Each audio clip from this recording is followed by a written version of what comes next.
Stream Elements asks ye old nerdcast is now live. Streaming just chatting, just hanging out on a chill Saturday. What you doing?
Hey everybody, welcome back to the Nerdcast. It is Devin, broadcasting as always live from an undisclosed location in the center of Texas on a pretty chill Saturday evening. How's everybody doing out there? Doing pretty good myself. I had a somewhat-ish productive day, running errands for my parents, kind of, even though it was more of an impromptu thing, but I got some stuff done, so I'm feeling okay. I didn't get everything I wanted to have done, but, wait, what is this?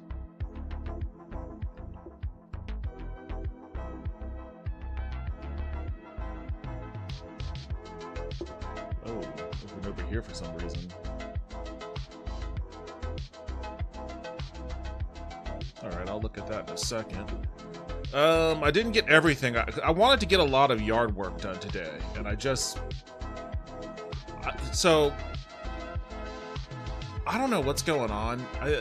Maybe it's like a foreshadowing of dire things to come, but I have my water cooler right here, and I have my 5-gallon drums of water that I usually go to like Home Depot and I swap them out. And I had some, and I got a cooler for my mom too, because she drinks as much, if not more, water than I do. So like, turn that down just a little bit. Oops.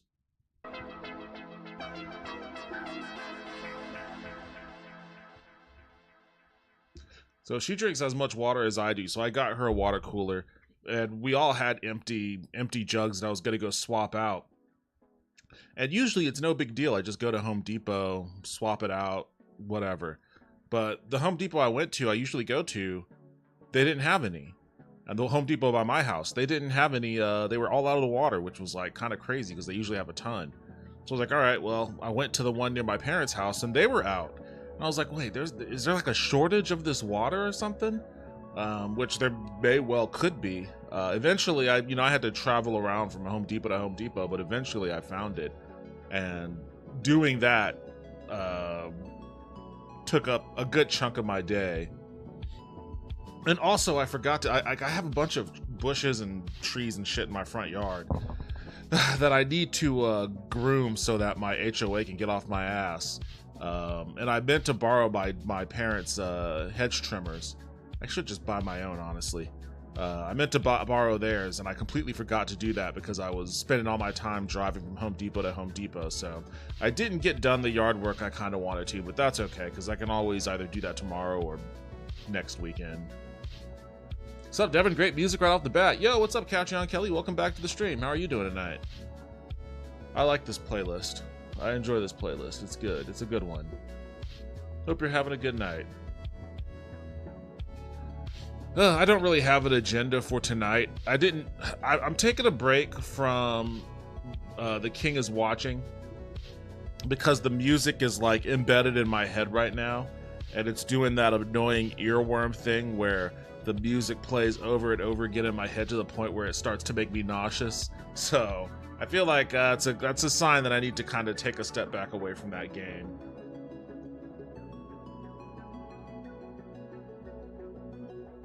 So, not playing it tonight. Probably not playing anything. I couldn't figure out what I wanted to try. Maybe I'll pop something on later. I don't know. I still have plenty of others on the list, but I figured this is as good a time as any to maybe catch up on some gaming news or anything else that might be of interest to check out. Well, yo, what's up, Vince? Welcome back to the stream. How you doing tonight?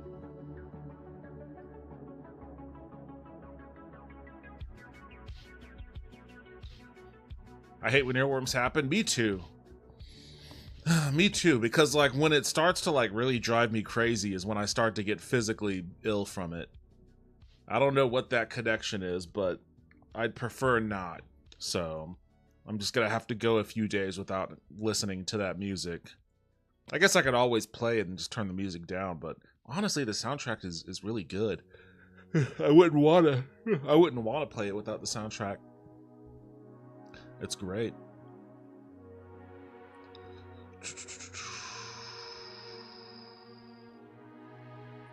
MasterCard denies pressuring Steam to censor NSFW games.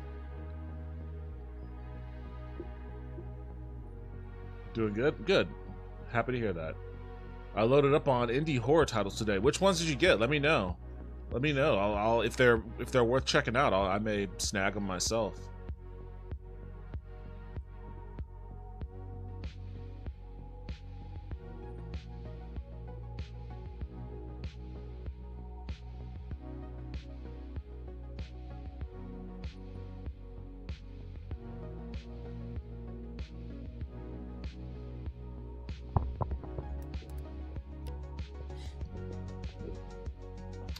Oh man, let's see. Oh wait, The Naked Gun is in theaters, isn't it? What reviews are? What's it getting? What are people saying about it? 77% on Metacritic. On Rotten Tomatoes, it has a 91 from the critics and a 77 from the audience. So seems like, generally speaking, it seems like the critics like it more than the audience, the fans do, but fans like it too, it seems. With Liam Neeson's gravelly gravitas proving to be a perfect fit for Frank Drebin's deadpan buffoonery, The Naked Gun revives the original trilogy's daffy sense of humor like it never went out of style. That is the interesting thing about...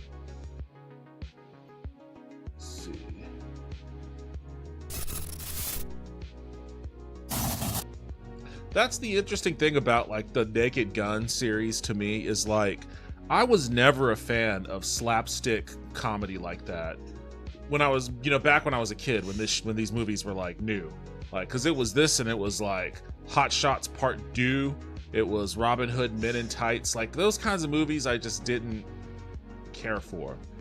I don't know why, I just didn't. And now that those types of movies have kind of fallen out of fashion a little, I feel like maybe who were those two doofuses that kept making all those shitty movies? Like Scary Movie came out, and Scary Movie was kind of like a version of this. It was just, a spoof on Scream and horror movies. But then like the two people responsible, I don't know if they were responsible for the first Scary Movie, but they made a shit ton like Epic Movie and all those other... Who were those guys? They were like I hope they don't have jobs anymore. There was a period of time when I had real deep hatred for those guys. Jason Friedberg and Aaron Seltzer. Oh, they have a joint Wikipedia page too. Okay, they did do the original Scary Movie. Well, they wrote it. They didn't produce or direct it. So, that says something. But yeah, they did Date Movie, 7%. Epic Movie, 2%. Meet the Spartans, 2%. Disaster Movie, 1%. Oh, Vampires Suck. I forgot about that one. 4%. The Starving Games, 0. Best Night Ever, 0. Superfast. I'm glad. Is this the last thing they've done? Unrealized Projects. In May 2014, Friedberg and Seltzer announced their intention to release Who the Fuck Took My Daughter? Oh my god. A parody of Taken. In February 2017, they were reportedly developing a parody of Star Wars titled Star World's... Oh shit, I don't want to fucking... whatever. It seems like these guys got maybe blackballed. I hope so, man. I hope so. Super Fast. I forgot about this one, too.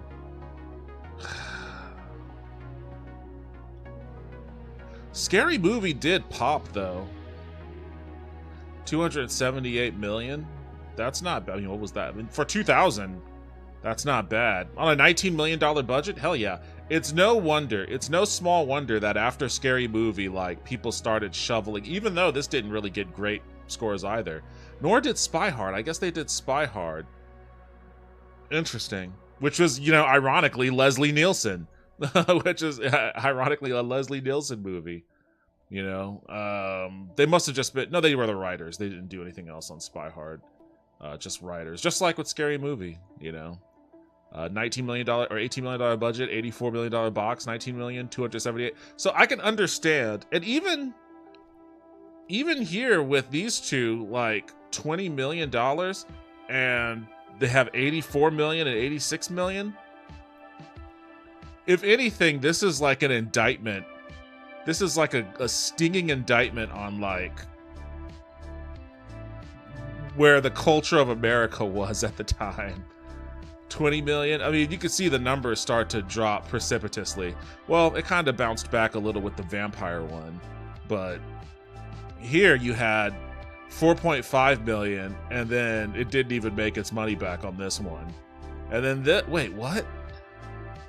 Best Night Ever had 289,000. What did this get a wide release? This must have been a limited release or something.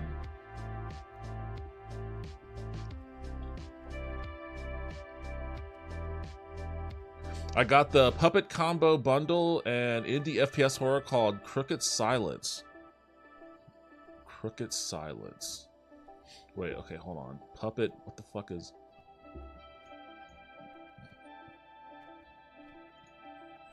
Puppet Combo. Is that...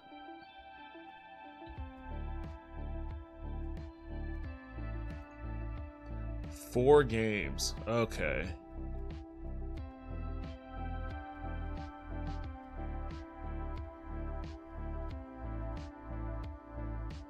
Wait, Puppet Combo. Bundle. I don't see a bundle. Unless there is a bundle somewhere. But, Stay Out of the House, Christmas Massacre, and Murder House.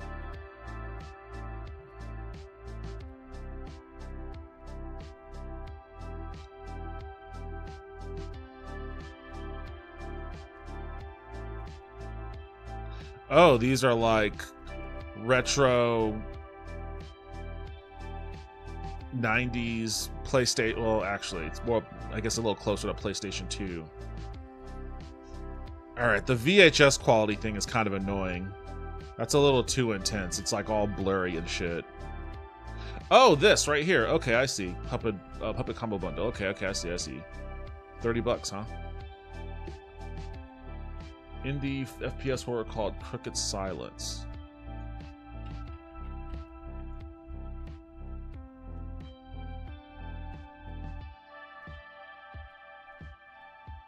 Well, I don't see that on here unless it's not on Steam.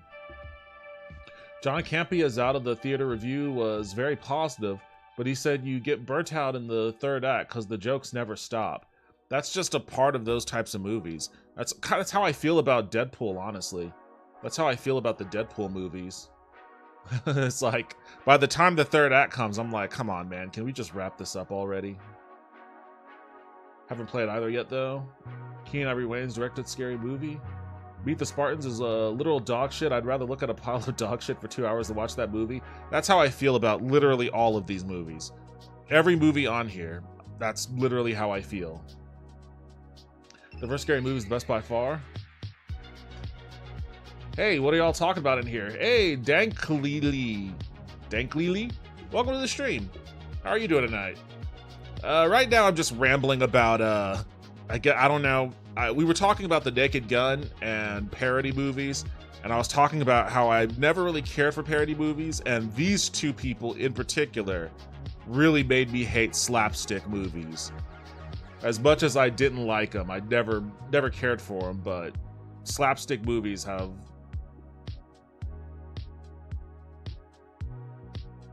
Yo, Arachnid, welcome back to the stream. How are you doing tonight? Have you checked out that racing game demo I linked you to a few weeks ago? You know, it's funny, I was looking at, because like Steam has that racing game sale going on right now. And I was actually looking at, I can't remember, I don't think I did, by the way. What game was it? Is it on sale here?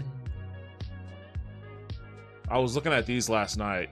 I might get Art of Rally. I did buy the motorcycle one. I bought that one because it was only like $3. Absolute Drift Zen Edition. Well, this one's only $2. It's only $1, $1.20.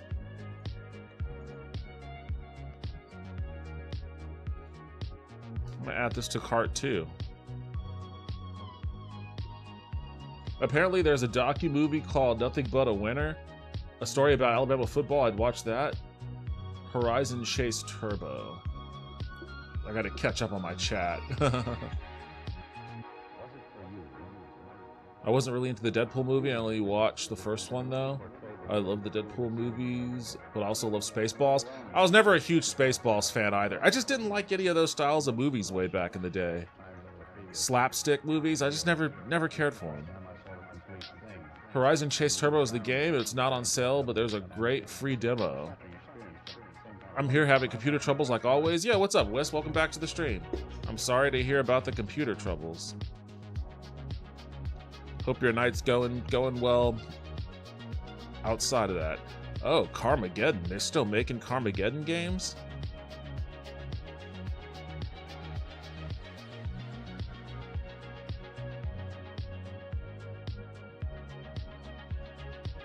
I did hear a lot of good things about Burnout Paradise way back in the day. I never bothered playing it though, because I don't know why I didn't bother playing. No, wait, I did play this one a little bit. The Burnout series was pretty good. Distance. Oh, this has a level editor. Distance is an atmospheric racing platformer fusing futuristic arcade racing with parkour. Survive a deadly, mysterious, neon-drenched city by jumping, rotating, and flying.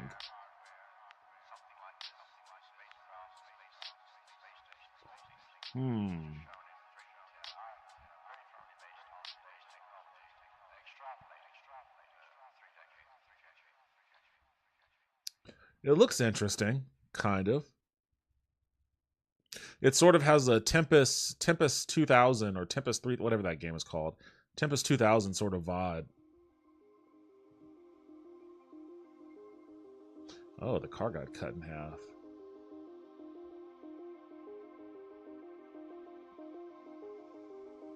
I mean, again, it's also like $249.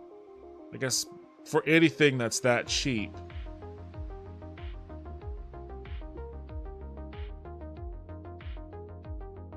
I love Carmageddon 64. It's me being greedy by trying to get mouse without borders to work when I don't need that. The Burnout series were fun, especially wrecking cars. I loved Burnout Paradise. That distance game is okay. Okay, well. Lego 2K Drive.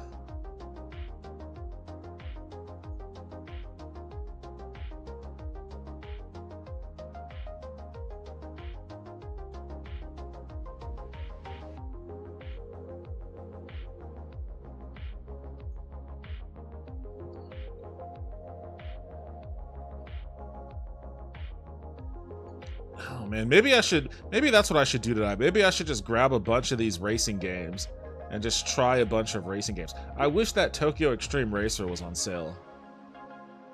Of all the racing games, well, first of all, I didn't realize that there were so many racing games on Steam. What's going on here?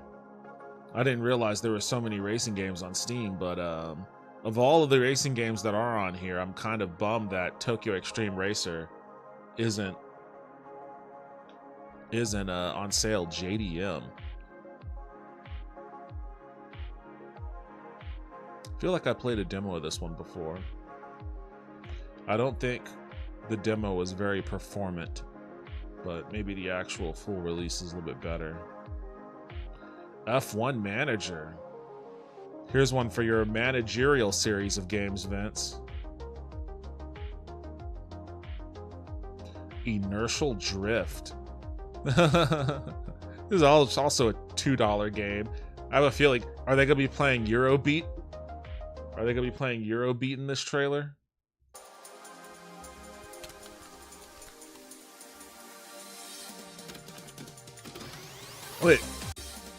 Wait, did that say? Did that really say? Eurobeat Mix! Alright, well, there you go. There you go. Okay, so this is just like, we're not Initial D, we're just Initial D.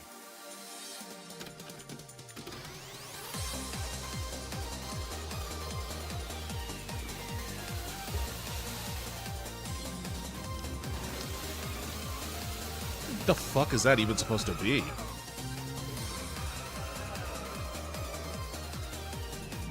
This is like, I remember when anime really started to pop off in America, and like the American animation studios were like, we gotta get in on this anime thing. We need to make it American. We need to make it American anime. This looks pretty cool, by the way. It's like, we need to make it American anime. And so you had all of these cartoons that were coming out where it was like, this kind of feels like it wants to be anime, but it has a weird Americanized quality to it. That's kind of what the art on this reminds me of. Like,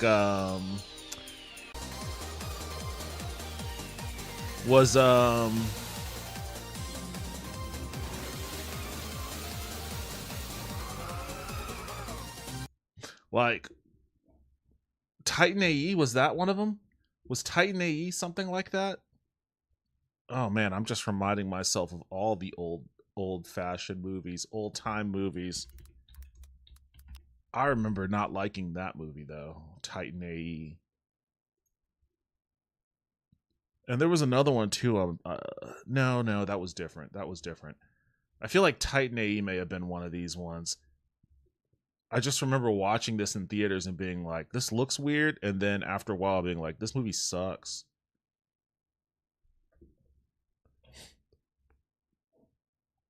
Grip is good. If you like Bethesda games, I think you'd probably like the Kingdom Come Deliverance games. Actually, thank you for reminding me. I wanted to see if maybe that was discounted, because I want to play Kingdom Come Deliverance 2. Although you might have heard of them since the second got quite popular for a while. I have the first Kingdom Come Deliverance on PS4. I only played a little of it though. But I've heard a lot of great things about Kingdom Come Deliverance too, so I need to check to see. Check to see on that one. I think my most anticipated movie for 2026 is Project Hail Mary, the hard sci-fi movie that Ryan Gosling that has Ryan Gosling. It's written by the guy that wrote The Martian. I love that movie. Okay, I've never even heard of Project Hail Mary. F1 Manager is fun. Midnight Club 2 and 3 were goated. Oh man, I forgot all about Midnight Club. Holy shit. I wish they'd bring back the NFL head coach series. Me too. They only made that one game and it's not available on PC, so I've never been able to play it. Yo, Sandwich Man 2015, welcome to the stream. How you doing tonight? Motor City, is that one of the racing games? I'm gonna pop this in my cart. Why not? Why not? If I spend $100 on $2 games, that just means I'm gonna have a big queue of games to play. Oop, doesn't seem like it. You don't need to play the first Kingdom Come Deliverance to enjoy and understand the second game, in my opinion. No discount. It is still a hefty $60 burrito. It is a Chipotle burrito with all of the fixins in it. Also, I guess maybe there's one thing that turned me off to this, and that is that like the advertising for the game is so bro coded. Like it's using all this weird modern music. I don't like that. I don't need hipster fucking rock music to sell me on like a historical epic RPG. I don't like that. I remember when I was working at BioWare and we were doing Dragon Age Origins. Like Dragon Age Origins was awesome, still one of my favorite games, and I loved working on it. But then when we were starting to release it and advertise for it, I think the first ad that they put out was it used a Marilyn Manson song. It used a Marilyn Manson song, and I was like, why are we playing Marilyn Manson to Dragon Age? Like this is a weird mash. And I think at the time it was also like, it was when I think it may have been around the same time that Gears of War used that Mad World song. So then all of a sudden every video game ad had to use some kind of pop culture song. I wasn't a big fan of that era, but I certainly wasn't a fan of using Marilyn Manson to promote a RPG. And this bothers me too. This gives me and maybe this is not maybe this is bad for me to say, considering that this movie has a lot of acclaim and esteem, and I am the one that's in the minority for not really caring for it, but it kind of gives me a Knight's Tale vibes. Right? Like, I know everybody loves A Knight's Tale, and sure, I'm not going to war with anybody for that movie. Like, I wasn't enthralled by it, but if everybody else loves it, then so be it. I'm the one that's wrong. I'll take that. But I also didn't like how they were playing fucking Black Sabbath or whatever in A Knight's Tale. I was like, this is weird. This is giving me weird vibes. So I kind of get A Knight's Tale. Maybe that's what they were going for, but it kind of just turned me off to it a little bit. If you haven't watched the trailer for Project Hail Mary, check it out. I mean, not right now, obviously. Need for Speed Underground 2, another classic racer. They should have used the actual in-game music in the trailers. The game has some certified medieval bangers. Nice. Oh, that reminds me. I think The Witcher there's like a Witcher operatic sort of touring thing that's happening, where some touring symphony is playing the soundtrack to The Witcher live. I think that's coming to Austin soon. I need to look into that, because that would actually be pretty cool to see. Seriously, lol. When Elder Scrolls 6 drops, they might have Spice Girls music in their debut trailer. I mean, there's no telling what they'll have. By the time that drops, they'll probably have, like, they'll have some Taylor Swift song, but it'll be considered retro because Taylor Swift will have been like 60 some odd years old by the time Elder Scrolls 6 comes out. Yeah, I'm gonna wait until this price comes down a little bit. That's a hefty burrito there. But I do want to play it though. Actually, that reminds me.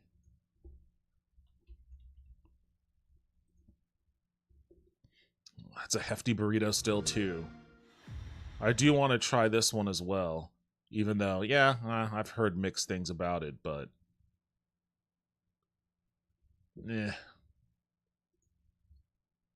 gaming is not, well, I guess AAA gaming is not cheap. I can't say gaming isn't cheap when I'm loading up my cart with all of these $2 games.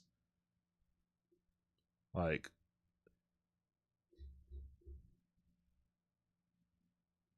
why does it only say I have one in my cart? I have 4 in here.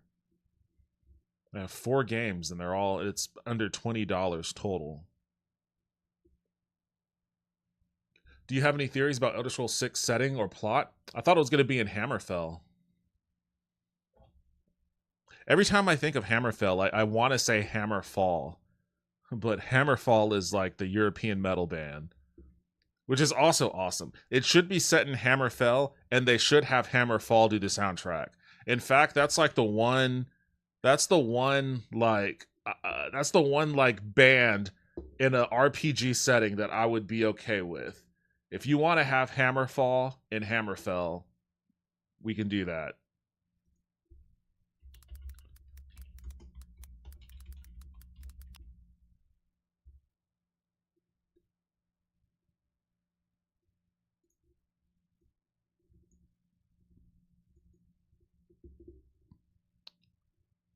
Get out of here.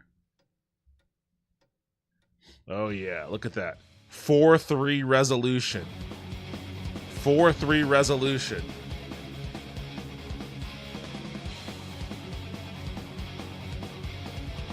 And you know it's metal when the band is singing in the forest. Silent screaming, you're on your own. balancing on the blade between what's right and what is wrong.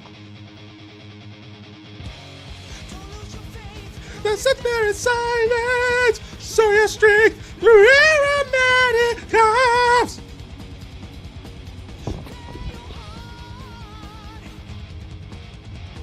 Okay, maybe YouTube is going to start screaming at me. Although I think that Hammerfall should let people listen to their music for free. Or at least this song. This is an oldie.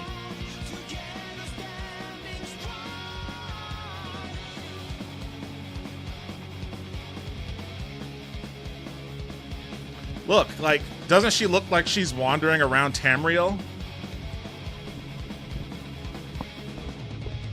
Hammerfall, we will prevail. Hammerfall, let us hail.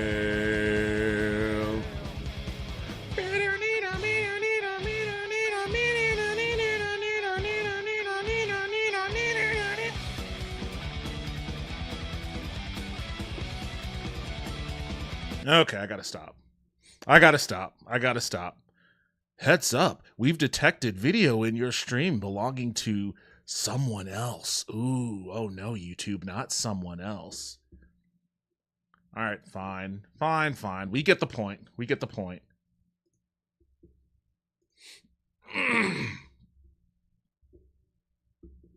The video for We Make Sweden Rock has the montages of almost every Swedish metal band in it. Oddly fitting for the Elder Scrolls, honestly. I think so. Someone's going to make a mod where this can be the main menu in Elder Scrolls 6. You know, there aren't enough mods like that, in my opinion. Oh, we went a long way from the Naked Gun. I'll probably try and go see that. I mean, you know what? I don't think I have anything planned for tomorrow. Maybe I'll go see it tomorrow. Sundays are usually my theater going days. I am going to see this one though, Weapons. I know this has been one that people have been looking forward to this one for a while, so people have been looking forward to this one for a while, and it looks cool.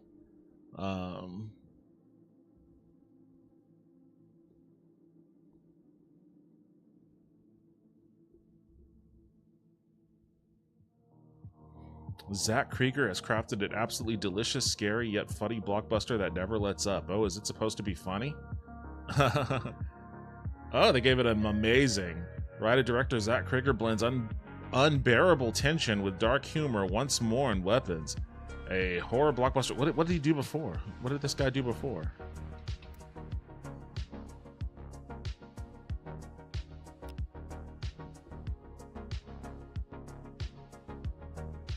Oh, he did Barbarian. Okay. I liked Barbarian.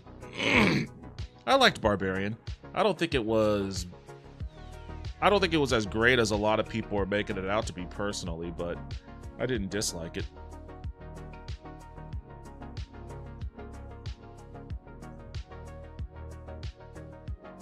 Yeah, I'm with the audience on this one. I don't think it's I mean, I guess this isn't really, and that's the thing about Rotten Tomatoes, is this 92% is only means that, like, you know, most of the critics liked it. Doesn't mean that most of the critics thought that it was an astounding movie. It could be most of the critics said, yeah, it was pretty good, as opposed to like, this is the most incredible piece of film ever made. But I guess I side with the general audience in that I can understand 30% of people watching this movie saying I didn't like it. I can understand that a lot more than I can understand than you know, only 8%. 8% of the people that watched this movie didn't like it. Hearing that, I think to myself, wow, I would have thought those numbers would be higher because it wasn't that good. And this seems to be more in line with my expectation there. But it was still a good movie, I think, so I'll watch Weapons.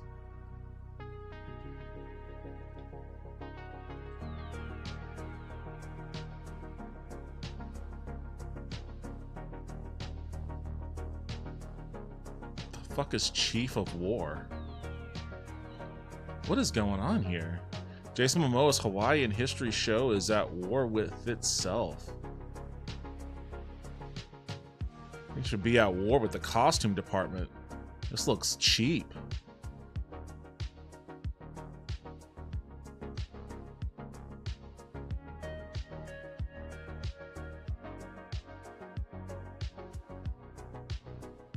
Bigger than Game of Thrones could ever be? I don't know about that.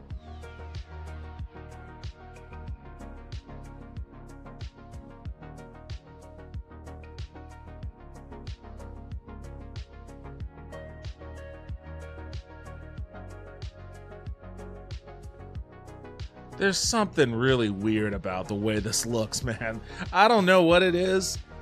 I don't know what it is, but there's something about how this looks that's just kind of weird to me.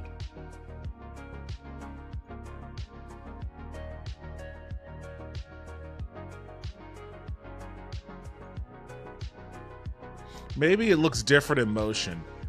Maybe it looks different in motion. It's a shame the story can't quite keep up. All right, well, it looks like these guys' beef is with, like... This island. This is your home. This land will hold you long after I am gone. Tell me of the outside world.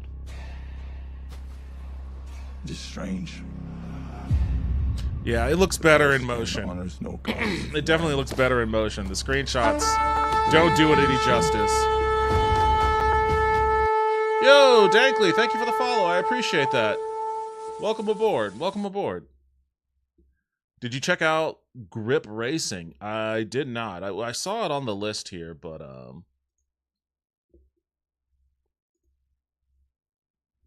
I didn't actually look into it.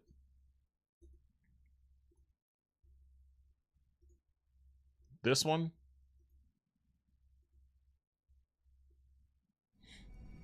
Grip is a high-octane, hardcore combat racer packing ferocious speed and armed to the teeth with heavy weapons, inspired by games like Roll Cage, Wipeout, MotorStorm, and Star Wars Pod Racer.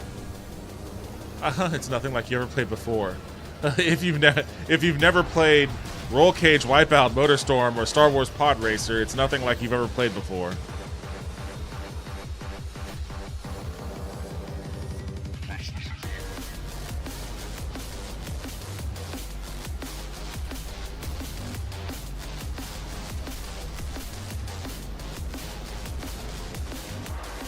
It looks like Wipeout.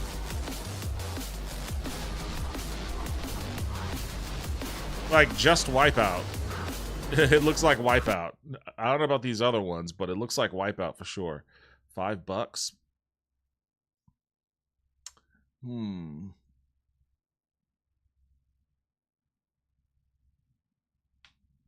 I'll add it to the cart. Why not? Why not?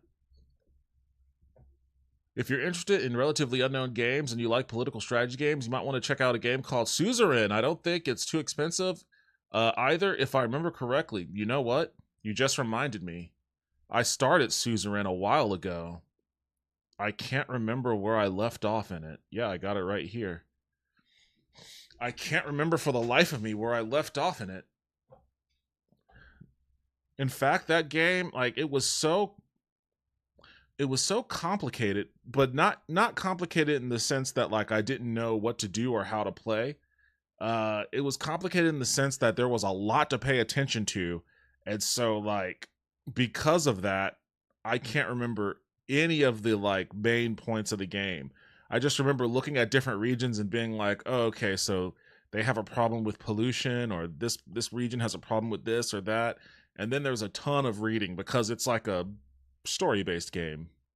So it's like all reading.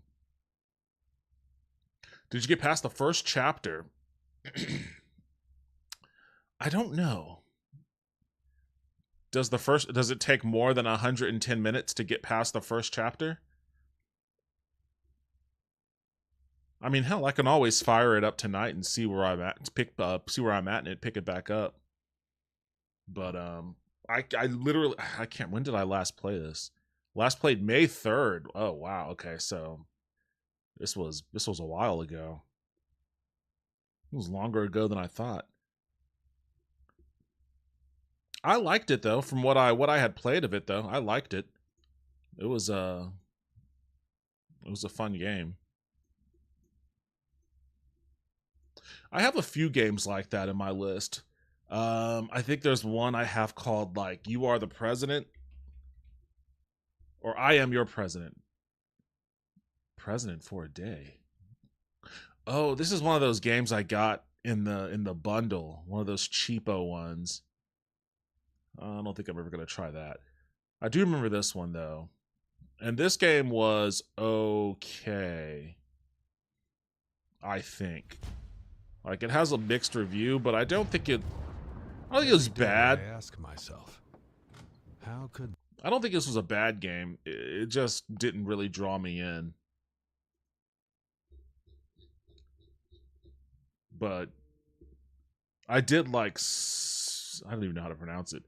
Suzerain? What the fuck? My phone is buzzing like crazy. Yeah, it's basically a visual novel. The first chapter probably takes like an hour to 100 minutes or so. I think, yeah. I got hooked pretty easily after the first chapter. Let's see, where am I at right here? You know what? I'm okay with I'm okay with I'm okay with cracking the game open and seeing where I'm at in it. I'm okay with that.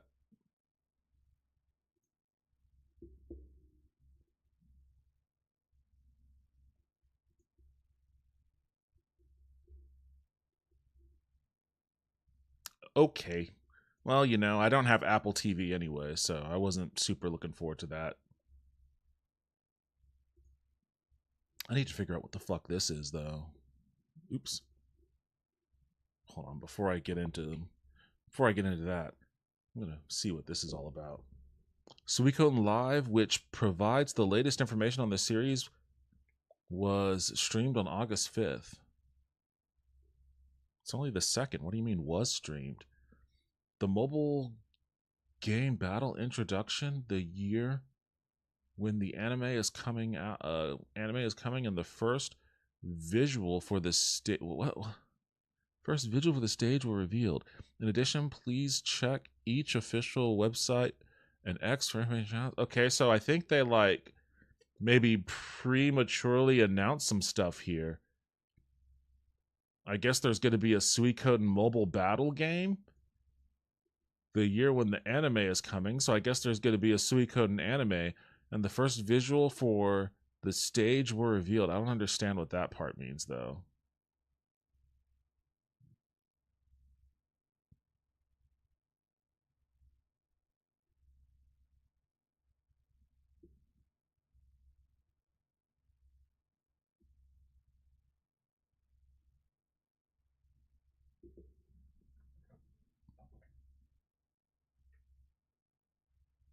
It's 5/8. What are you talking about? 5/8.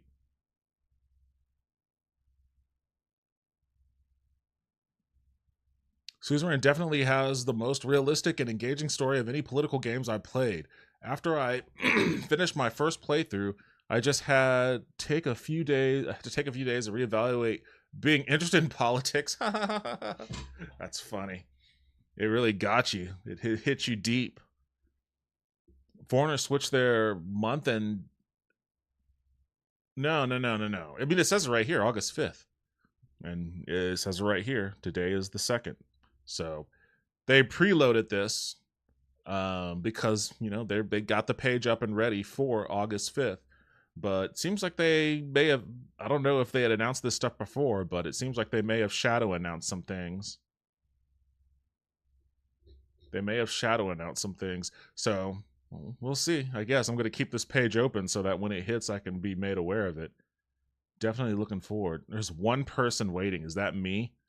I'm the one guy in here. 3 days ahead of schedule. Like, well, guys, I'm just sitting here waiting. Cool. At any rate.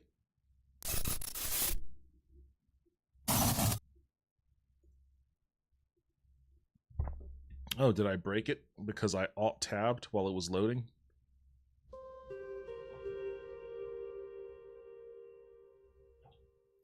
I like how this game broke you for politics.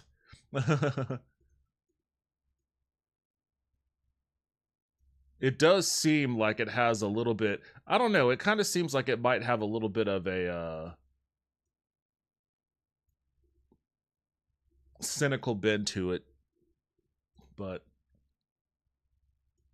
I'll have to experience it for myself, I guess.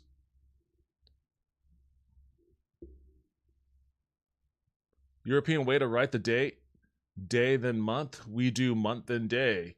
Good evening, good peeps. I hope you're all safe and stoned. Yeah, what's up, Genetic Memory Farms? Welcome back to the stream. How are you? I was gonna say, how can I help you? Which I guess I can say. How can I help you today, Genetic Memory Farms? And how is your night treating you? This game collects data through Torpor Games Analytics Service, A/B testing, and no, I don't want to do that.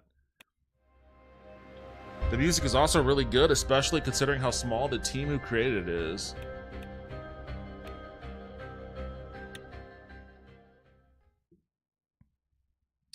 Oh man, what can I remember from this game? I can't remember anything. I mean, I played it once, and that was May 3rd, so... Oh yeah, that's right. I'm bald. That's the big takeaway here. I'm bald.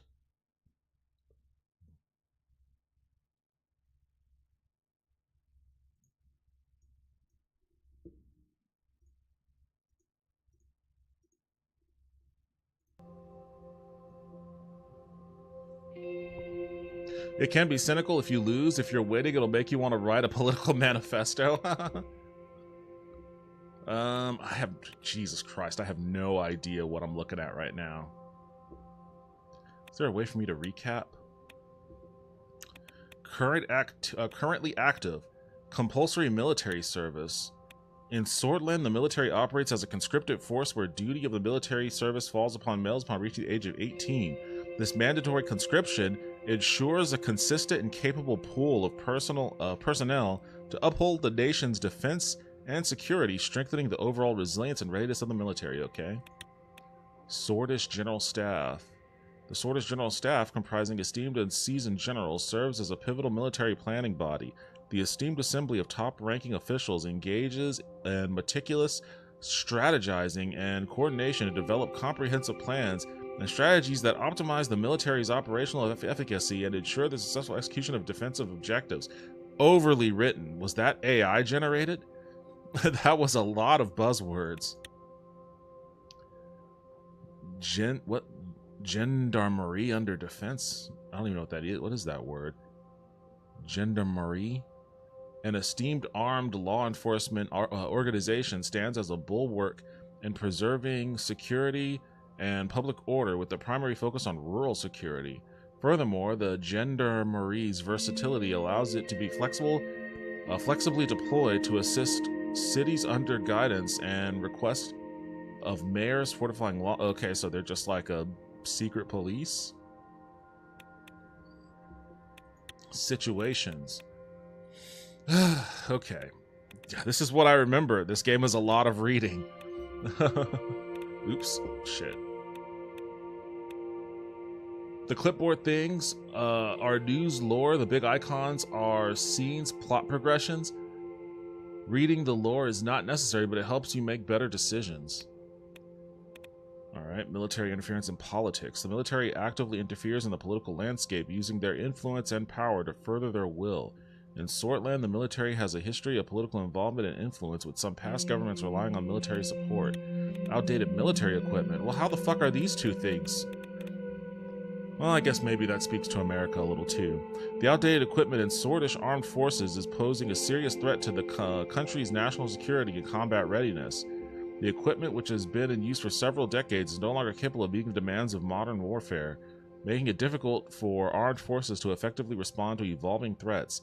This has not only compromised the safety and security of Swordland, but has also weakened its standing as a regional military power. Internal security jurisdiction. The Ministry of Defense is responsible for maintaining security within Swordland, and this includes the use of the Gendarmerie, a special military force that operates within the country's borders. The Gendarmerie is tasked with maintaining law and orders in areas where civil authorities are unable to do so, and they are authorized to use force if necessary to achieve their objectives. Large reservist pool. Okay. Let's click on this thing. Law. Policies currently active. Constitutional amendments require assembly and Supreme Court. According to Article 5 of the Constitution, an amendment may be proposed by members of the Assembly with at least 150 signatures. A two-thirds majority vote in the Grand National Assembly and a simple majority vote in the Supreme Court is required for an amendment. Okay. What does it mean that these are... This is telling me a lot of stuff, but what does it mean that these are active?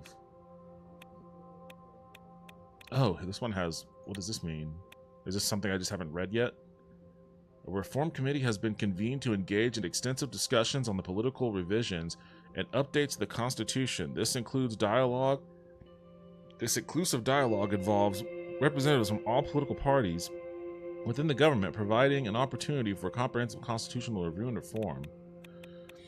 Oh boy! All right, you know what? Kill that. Come on, how do I move over? There we go. So I've got this exclamation point. I'm just gonna move right into this. Meeting on the media strategy.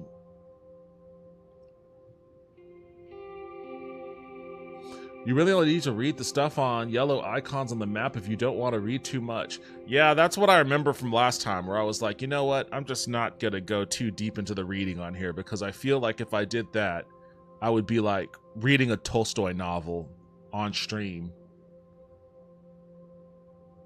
What you're reading now is just lore that gives background for the decisions that you'll have to make. Well, let's start making some decisions then. Lucien and Peter arrived at my office to talk about recent developments in the media strategy. They both took their seats across from me. Lucien put on his reading glasses and quickly went over some documents. Peter turned to Lucien and nodded. Greetings, gentlemen. I have just received further information from the Interior about the sudden fire that broke out at the Whole Sword State University archives nearby. Tell me more. Was it put out quickly? I'm not interested in the subject.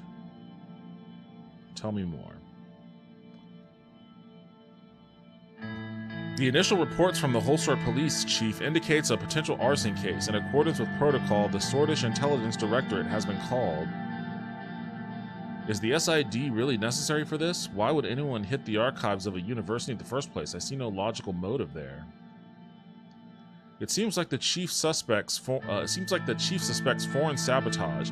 They informed us that a large section of the archive has been destroyed. It included tens of thousands of globally recognized research documents in original. It included tens of thousands of globally recognized research documents in original by the great thinkers of our people. Okay. It's a shame this knowledge was lying. Back to Peter's point, if this was arson, what could the motive have been? The fact that the employee records have been destroyed along with the research document raises further questions. Luckily, most originals have copies in other universities and some international libraries. The first edition of my favorite book, The Geopolitics of Swordland by Herman Eckwa, was destroyed too. Maybe it was just a freak accident. We do have copies of the most important works, so no single fire can eradicate our knowledge. I see no point in destroying employee records either. More importantly, Lucien mentioned that Marcel Coranti contacted him. The Corantis had always been, by the way, that's a little bit of a suspicious. This guy seems like he doesn't want us to look into the reason why employee records may have been burned, but the Corantis had always been known as one of the richest and most influential families in Swordland. Marcel Coranti was no exception. He was the oldest son of Coranth Coranti, an industrialist and media mogul who founded HOS, the richest man in the entirety of Swordland. Lucien turned to me. He has offered to meet with you, Mr. President. What does he want? Why is Coranth sending his son? Why should I meet with him?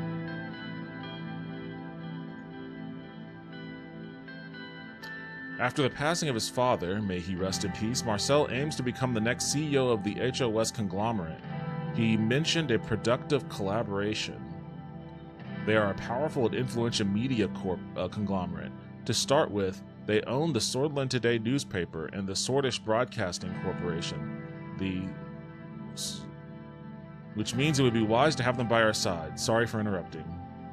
What does this productive collaboration entail? Let's consider our options first. Maybe hasty. Sounds like there is potential here. Let's go with the first one. He did not wish to explain the details over the phone, but rather in person. I believe I will be receiving a call from him sometime soon. However, as Peter said, they have substantial power over the content of media outlets, headlines, radio shows. That is what he would be offering. What he wants in return is what we need to understand. But let's not get ahead of ourselves. First, we need to determine our general approach to the media. I'm no media expert, but Lucien made some very interesting arguments at the preparation meeting yesterday. There are two ways we can approach the media. One of them is by influencing it, which has clear advantages. The other one is keeping it independent. The media must be independent, or the media is a tool to be used. Oh boy.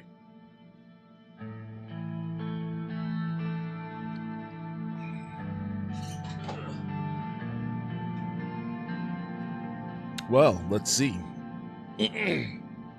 As a private citizen, I believe that the media must be independent. But as the active administration, the media must be a tool to be used.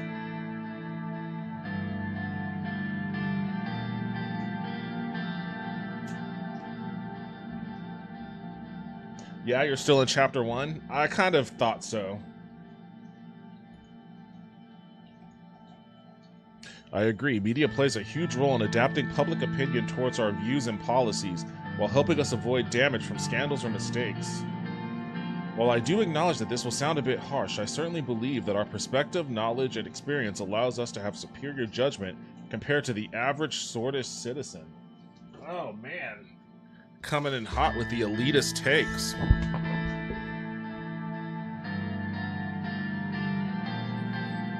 That does sound harsh. Yes, we shouldn't resort to these measures to solve our potential political mistakes.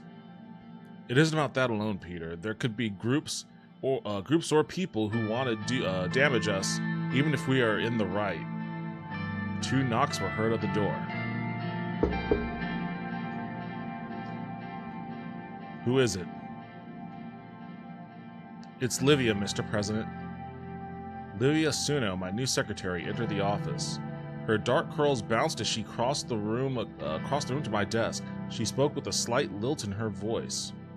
Excuse me, Mr. President. Mr. Galad's secretary has been calling me and wanted me to relay a message. Marcel Caranti, the new CEO for Haas Conglomerate, is on the line for Mr. Galad. Well, the ball is in our court now. Would you like to talk to him, sir, or would you like me to?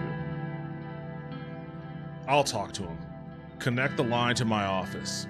Right away, sir. Connecting the call to line 1. Livia left the room and the phone started ringing. I picked up. The president is speaking. I like that. That's very overlordish. The president is speaking. It's a pleasure, Mr. Caranti, or hello, Marcel. So, this is kind of like friendly, casual. It's a pleasure, Mr. Caranti, is me being a little bit brown-nosy, a little bit subservient. Or the president is speaking, which is like exerting authority. The president is speaking. It's an honor, Mr. President. I know your time is valuable, so I will not waste any of it. I was just elected CEO of HOS. My strategy in running this conglomerate will be different than my father's approach. This is why I am offering a partnership deal regarding our media branch. I would like to formally invite you to my resort near Conriot for a meeting to discuss the details. What does that entail? Thank you for the offer. I would be interested in meeting. Thank you for your offer, Mr. Caranti, but I have to refuse. Let's see what that entails first. Our future as partners, Mr. President. Surely we can't talk about the details on the phone. I just wish to have a face-to-face conversation with you. I will send you the details through my secretary if you are interested. Thank you for the offer. I would be interested in meeting. Or, thank you for your offer, but I have to refuse.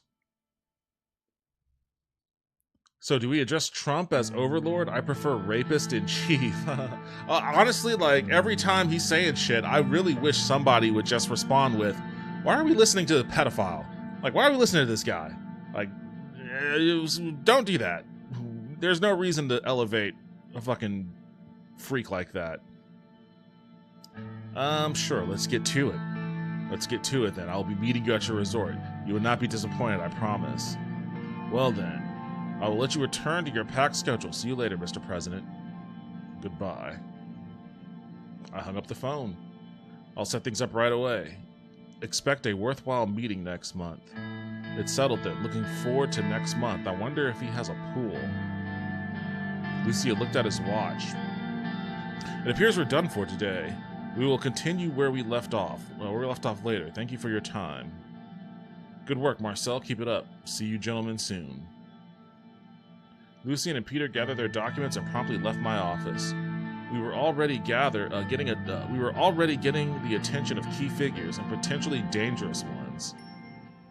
Okay. Situation updated. What? Fluctuating energy prices. Swordland is currently grappling with fluctuating energy prices, a development causing uncertainty in domestic market. This unpredictability may lead to significant repercussions for Swordland's economy and can influence both domestic policy and international trade relations. Well, I mean, clearly, we just need tariffs. We just need to put some tariffs on that fucking energy. Look at all these clipboards. Oh, there's a little thing over here. Oh, our economy is unstable. Tourism potential in Ribery. Ribery, with its rich historical sites, unique culture, and natural beauty, has untapped tourism potential. However, the city lacks the necessary infrastructure and promotional activities to become a fully fledged tourist destination.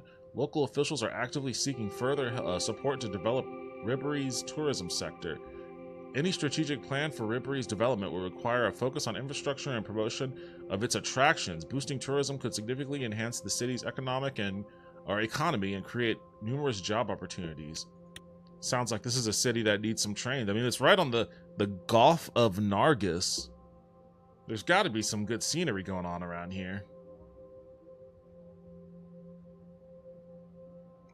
I feel the same way about Mike Tyson. Why are we paying attention to this guy? I mean, at least Mike Tyson served time in prison.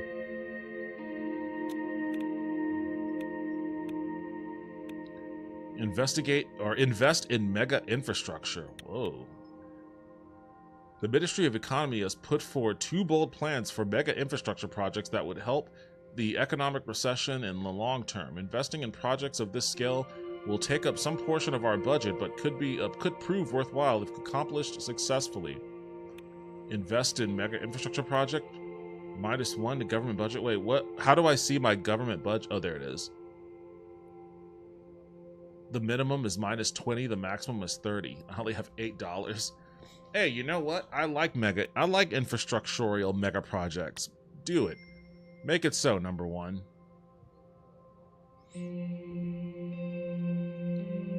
Build some trains. Build some trains.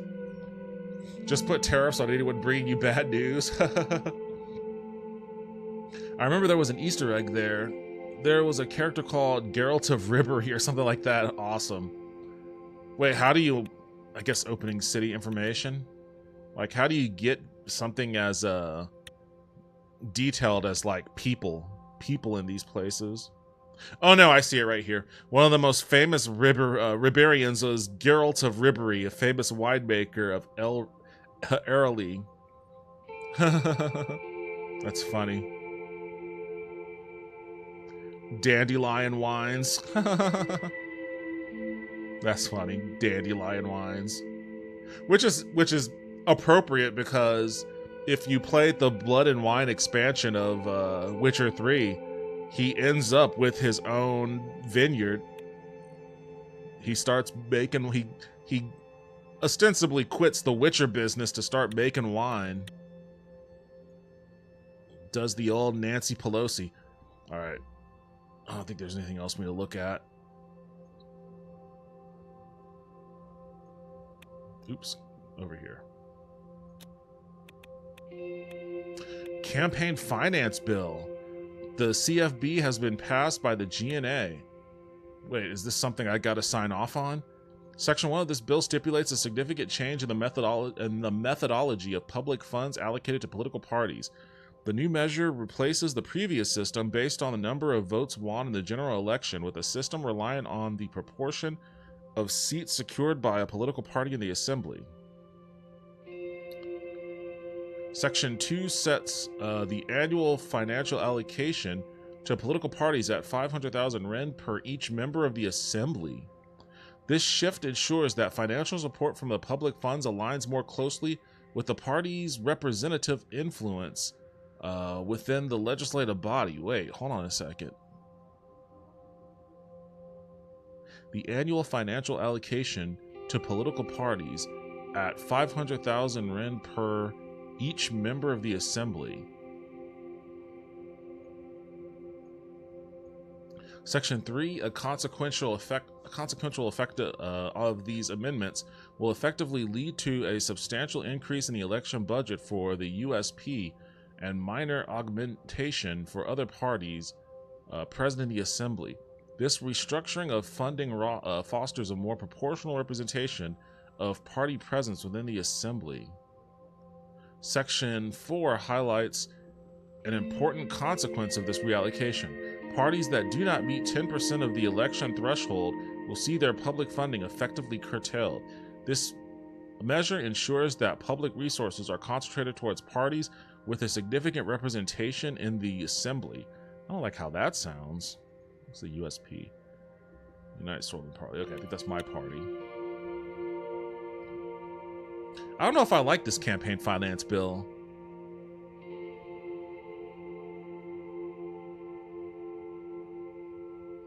The old system was based on the number of votes won in the general election, with the system relying on the proportion. Because like this basically just favors, the majority party. It sounds like.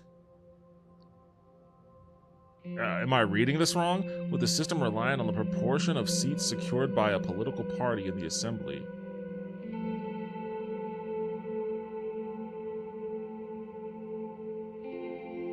The party's representative influence. Yeah, I'm gonna veto this fucking thing. Get out of here.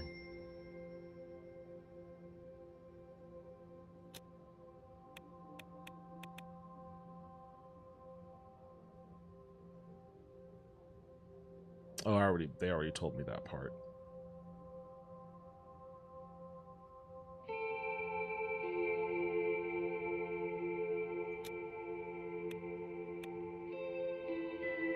Discussion of potential infrastructure projects.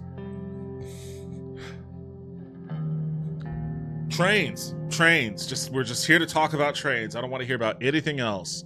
The view towards the Marquian Sea from Lackhaven was nothing short of exquisite. The seaside state residence, fittingly named the Blue Mansion, was large, fine, and accommodating. But enjoying the luxurious mansion wasn't the main reason of our visit. We gathered the economic team here to discuss new infrastructure investment project. Half an hour had already passed since the start of the meeting. Unfortunately, I did not even have the chance to have my usual afternoon coffee. Looking at the view from my window, I let my mind drift for a couple of seconds. Simon's voice brought me back into the ongoing discussion. Mr. President, we need to focus on boosting the economy as quickly as possible. One of the fastest ways to achieve this is through infrastructure projects. Agreed. On the one hand, businessmen are complaining about the slow logistical rail network between Holsword and Lackhaven. Lilius started talking as soon as Simon took a breath. On the other hand, citizens are criticizing the lack of a proper highway connection between Lackhaven and Arvory. The narrow roads by the seaside are not only dangerous, but also difficult to traverse. We need to heed the call of our businesses in these days of recession. We need to pick the most profitable option for economic growth. The citizens and their demands matter the most.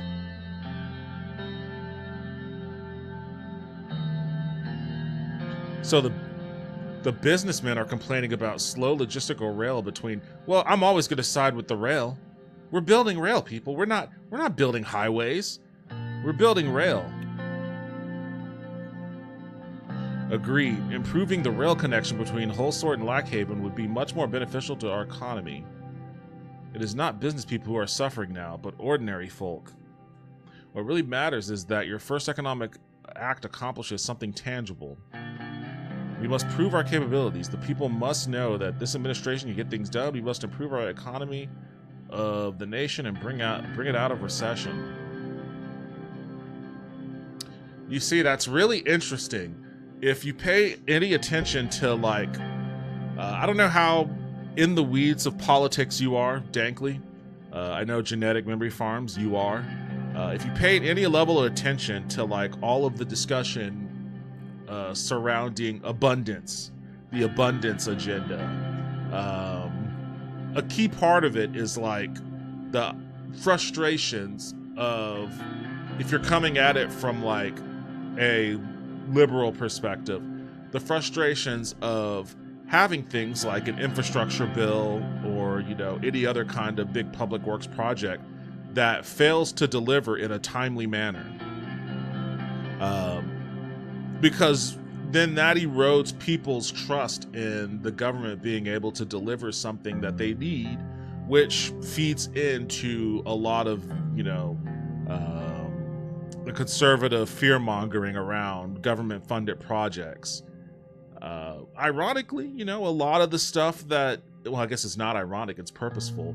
All of the stuff that prevents a timely delivery of tangible benefits to people from these kinds of services is directly a result of Republicans or conservative-minded individuals purposely throwing caltrops on the road. Genetic Memory Farms, you listened to my rant cast that I did the other day, where I was talking about the light rail system here in Austin, about how voters voted for it in 2020. They voted for Project Connect in 2020, and yet somehow 5 years later, they haven't even broken ground on it yet. And the reason why that is because of Ken Paxton. And it's that sort of thing. Most people don't know that. Most people have no idea that Ken Paxton is the reason why nothing's happened.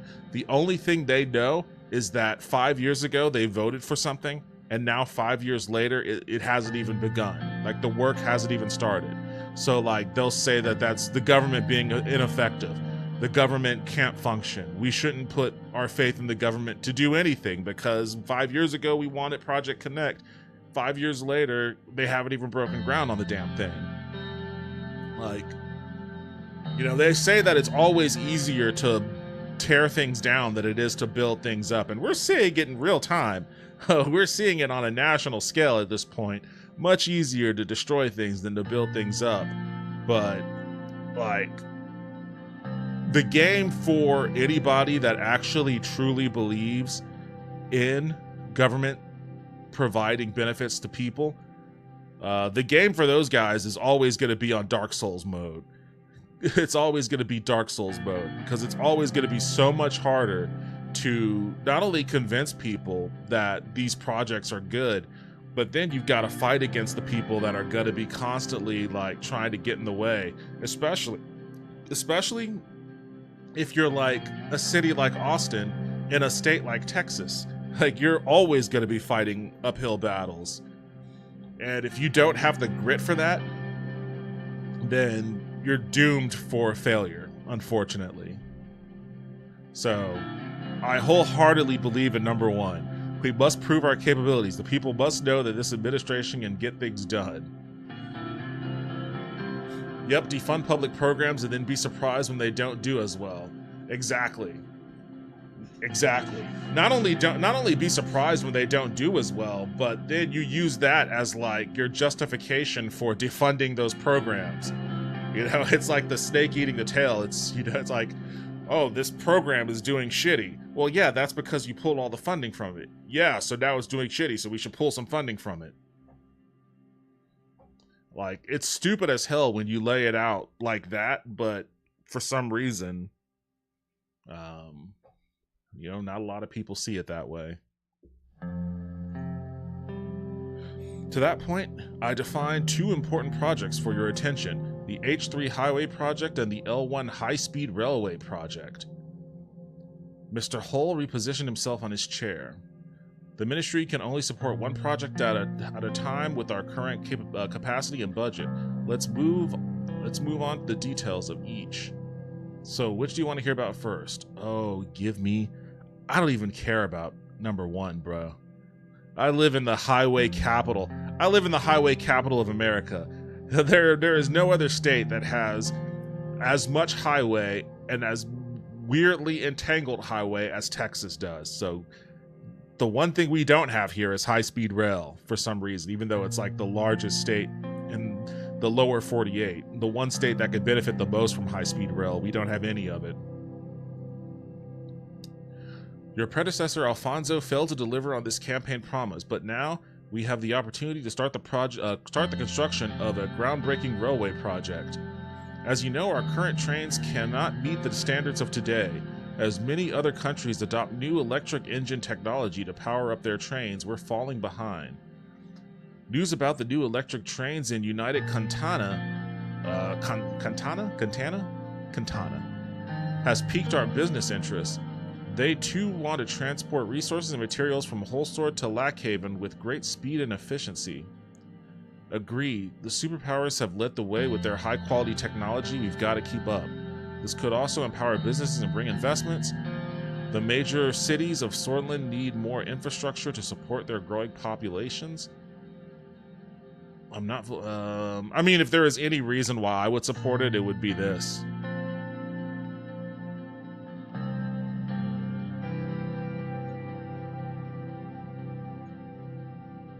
This should be our priority: growth and development optimization. Our plan is to upgrade the old L1 line from Holsord to Lackhaven. It will transform into a high-speed railway. Look at the map. Gus was pointing at Holsord while Simon was looking attentively. The planned construction starts right here at the capital. From there, it will go to Anrika first. It's right here. And then connect to Gelsord. After which, it will reach Lackhaven, our economic powerhouse. He leaned forward. The L1 will significantly boost the economies of the newly linked cities and even the rural areas between. Lackhaven is our primary port, so the goods unloaded there will be transported to Holsord much faster.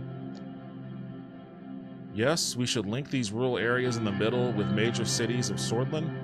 I believe this would benefit Swordland's business as a whole. Investing in these regions that are already developed makes little sense. No, we're going to connect them. We're going to connect them. We're not leaving the rural towns behind. We're going to connect the rural areas to the major cities, all right? Don't even need to defund it. Here in Europe, public healthcare has become a lot more inefficient because a lot of countries has opened for private healthcare. I've seen some videos on that, and that's fucking terrifying.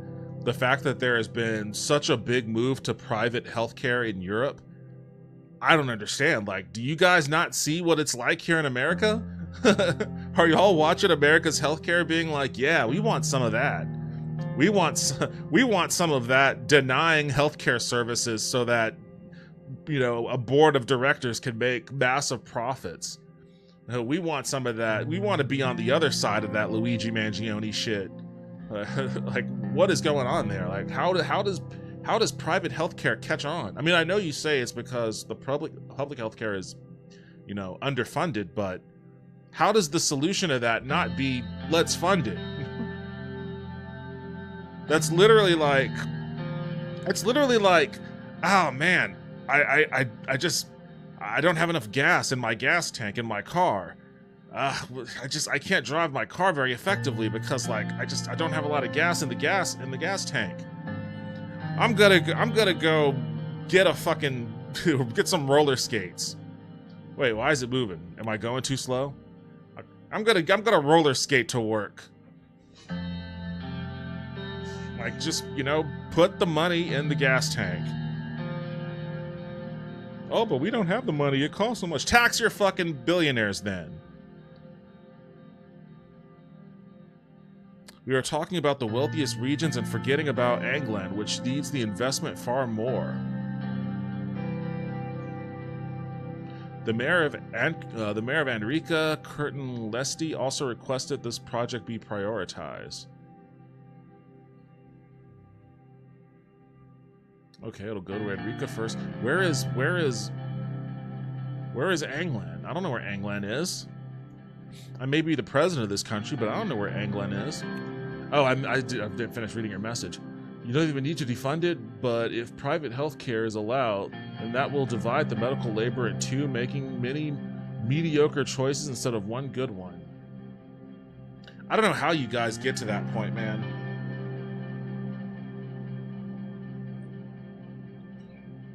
Where in Europe are you, if you don't mind my asking? Businessmen in the region will be very content, which in turn will increase investments and employment. Therefore, I will recommend L1 high-speed rail project. I do not want to hear about the highway project. I mean, I guess I probably should hear about the highway project, but I'm pretty sure I'm going to settle on the, I'm pretty sure I'm still going to settle on the high-speed rail. The H3 project aims to improve the abysmal state of the road network in Angland region bordering on Agnolia. The area is home to several million Agno-Sordish and Sordish citizens who currently feel neglected. There are no proper highway connecting to and from Angland. The mayor of Avery, Eric Neal, has been asking for a bigger budget to develop regional infrastructure. He told us that even trucks are having a hard time traveling through the main roads. The increased traffic is causing trouble for people commuting in and out of the region. We can't leave the request of Eric Neal, a party member, unanswered. That must be cumbersome for citizens. I agree. This could also hurt local business. Oh man, don't let me. I'm not gonna. I don't want to say. You know what? I'm adhering to my principle. I'm sticking with high-speed rail. We're building the damn rail. We can address Agland later.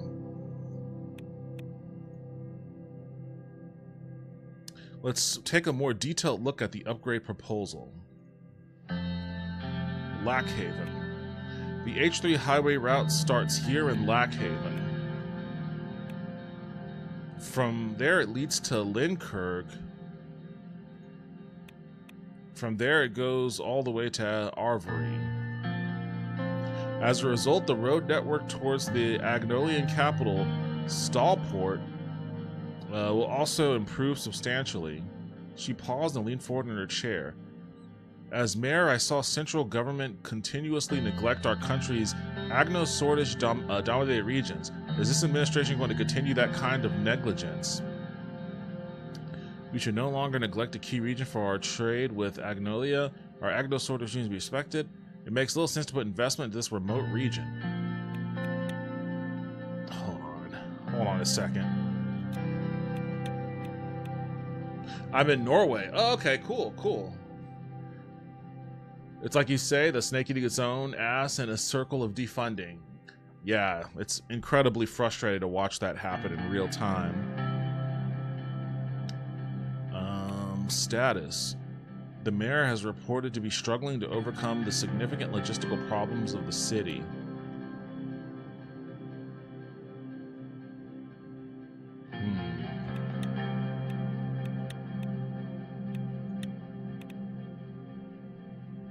Arvry is the regional capital of Agland. It is situation on mighty cliffs that are facing the sea.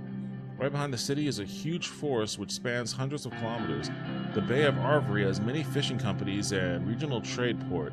It must be traversed through steep road that is carved inside cliffs. It's populated by very diverse. Its population is very diverse and significant. Agno-Swordish population coexisting with Rumburgians, Vogs, and Swords. Okay.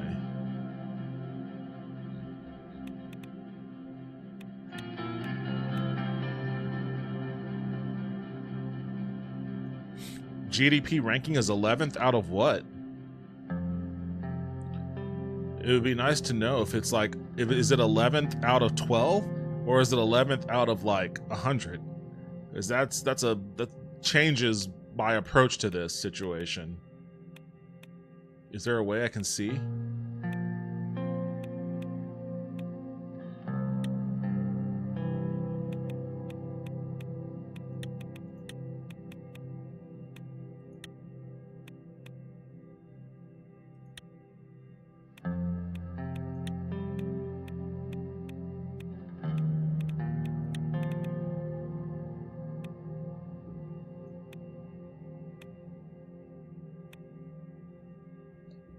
There's no way I can see the list of GDP rankings. That would help me decide on making these decisions, honestly.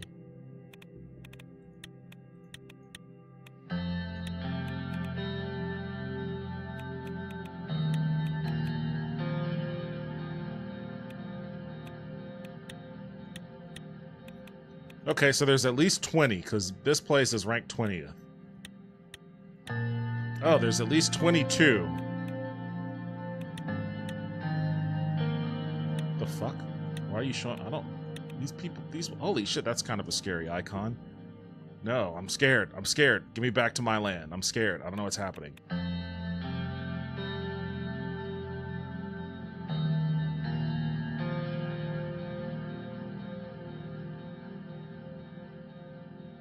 There we go.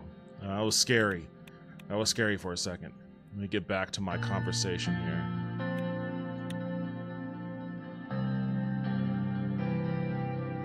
I think Agnolia is fine. They're 11th out of at least 22, I think. That puts them right in the middle. If they could maintain for a little bit, I'll come back to them. Presumably it's 11 out of the cities on the map, which is probably like 20 total. I mean, at least 22, so I'm gonna leave them where they be. That is why we should initiate the L1 project. It has to be pointed out that the highway would be less beneficial in the short term. I have to disagree. It will increase the speed of transportation throughout the region. Our citizens will be quite pleased if we successfully accomplish this. Besides, if we enter trade talks with Agnolia, they will see the investment as a positive sign. I have settled on a decision. Excellent. What will be your final choice, Mr. President? I've decided on the H3 highway project, or I've decided on the L1 high-speed rail. It's got to be the high-speed rail. The right choice, Mr. President.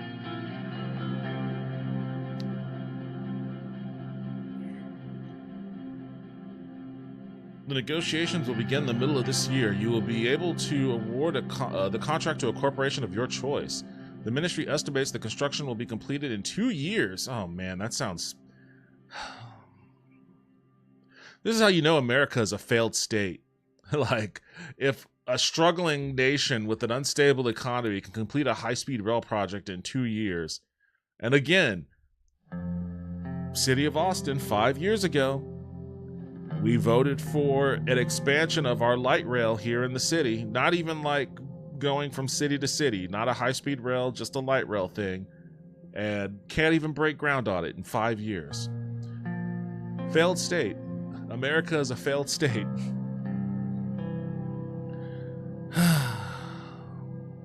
This estimates the country will 2 years if every single one. Yeah.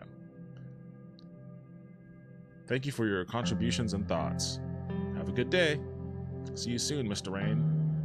Have a nice day, Mr. President. Evening settled on the beautiful coastline of Lackhaven. Assignment started. I like that. I like that. We're building a high-speed rail. Building a high-speed rail. We're modernizing here in Swordland. The fact that it's the H3 highway as well, Ethan and Hyla are not a good look for the government. Yeah. I didn't think about it at first, but then as I was reading it, I was like, I keep saying H3, and it keeps making me think of the H3, whatever they're called, H3 podcast, H3 channel. Oh boy, what a sad and twisted fate that turned out to be. Like I was never a fan of that channel to begin with. I remember way back in the day, they had Bill Burr on, and Bill Burr is like one of my favorite comedians of all time. And it was such an awkward interview and so weird, and like you could tell that Bill Burr was just very uncomfortable with it. And that was probably my first sign, like Ethan Klein did not pass the Bill Burr vibe check. And if you can't pass the Bill Burr vibe check, that probably means there's something wrong with you. I'll be back in a second. I gotta use the bathroom.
All right. Oh, the economy is stable. Look at that. Look at that. We started building a high-speed rail project, and like all of a sudden, things are starting to stabilize. What else do we have going on here?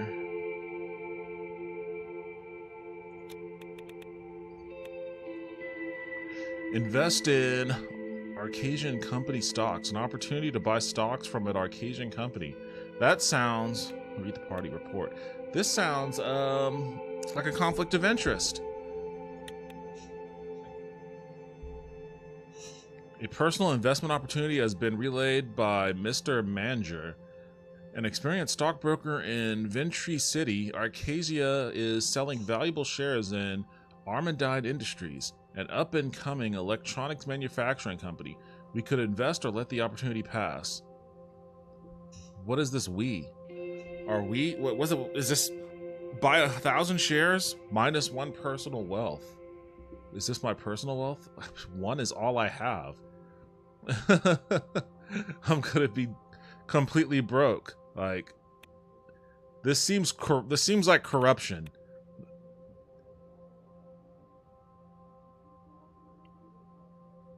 This seems like they're offering an opportunity for me to do some Nancy Pelosi stuff. I got the Xbox adaptive joystick in, had to buy X-Patter to assign it buttons and windows. If I hadn't bought the X-Patter, it wanted me to conjoin this and an Xbox controller together, working only for gaming. Sounds like you're up to some complicated stuff over there, Wisp.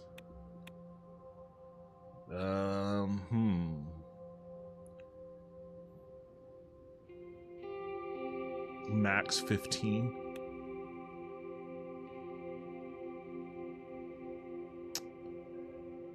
I mean, Who is this Mr. Manager?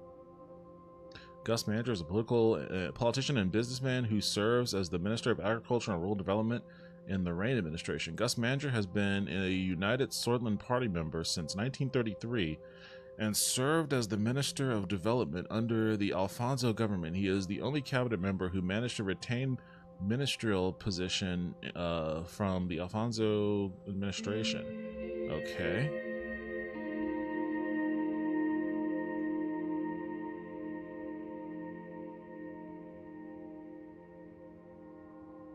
Oh, this is like a foreign country. Oh, okay, wait. He's an experienced stockbroker in Arcadia. Okay, something valuable. Do I want to do some corruption? I don't think it's illegal, but you are using your connections through one of your ministers to get an investment tip. Yeah, that's the shady part. That's the shady part. But you know what? I have a feeling I might need some of that personal wealth to, there may come a time when I'll have to do some bribes. There'll come a time that I have to do some bribes. It's all in the name of gaming. I use Logitech's F310's great PS4 type controller, been using them for years. The one on that unfortunate sub acts. Wait, what? Unfortunate. Oh, that unfortunate sub act. Okay, that was a Logitech. Yeah. F710. I forgot about that. The Titan submersible. I don't know, guys. I just use my Xbox controller. It's been fine. It's been a gem for me. I don't know. I never liked Logitech controllers, to be perfectly honest with you. Arcadia is like the game's version of America. Oh, okay. I guess that's why they're red, white, and blue with like a NATO star in the middle of it. Okay, I guess sure. Current president is Dwight Walker. Is that like Dwight D. Eisenhower merged with Walker, Texas Ranger? Alright, fuck it, I'm doing it.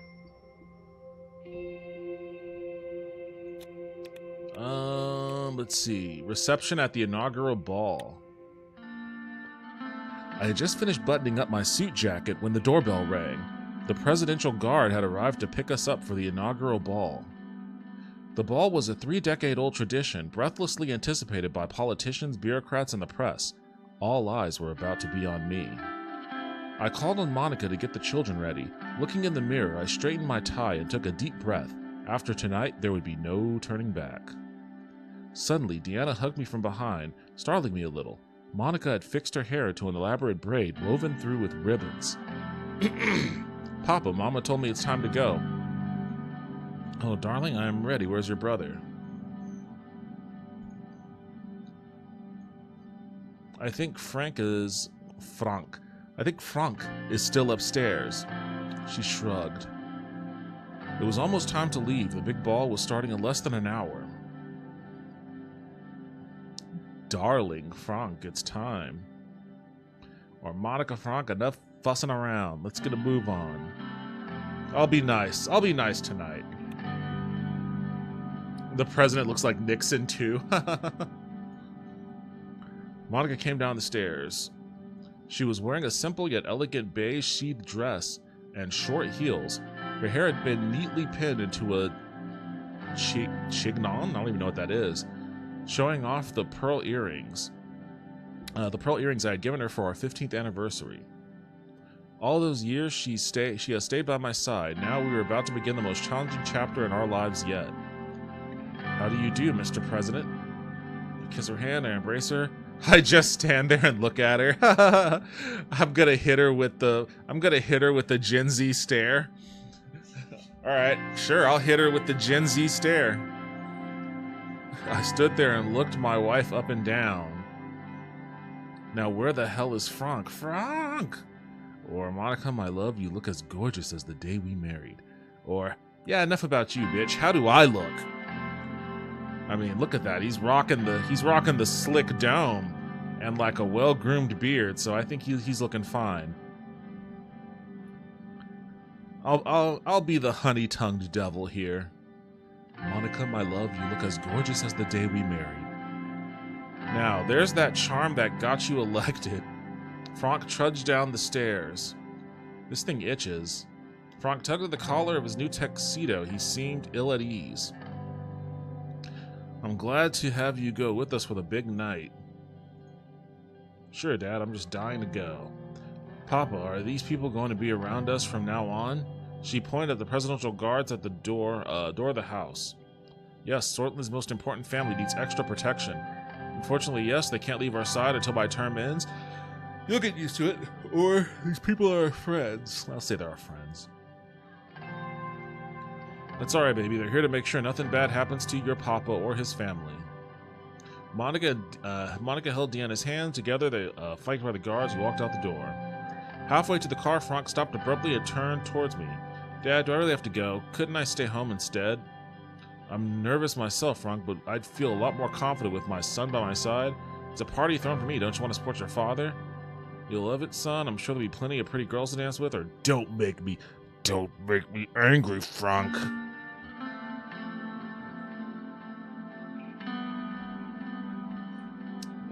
I'll be nice. I'll continue to be nice. Frank smiled reluctantly. Well, when you put it like that, sure, let's go. The presidential guard showed us the way as red and blue lights flashed around us. Serge, my driver, ushered us into our armored limousine.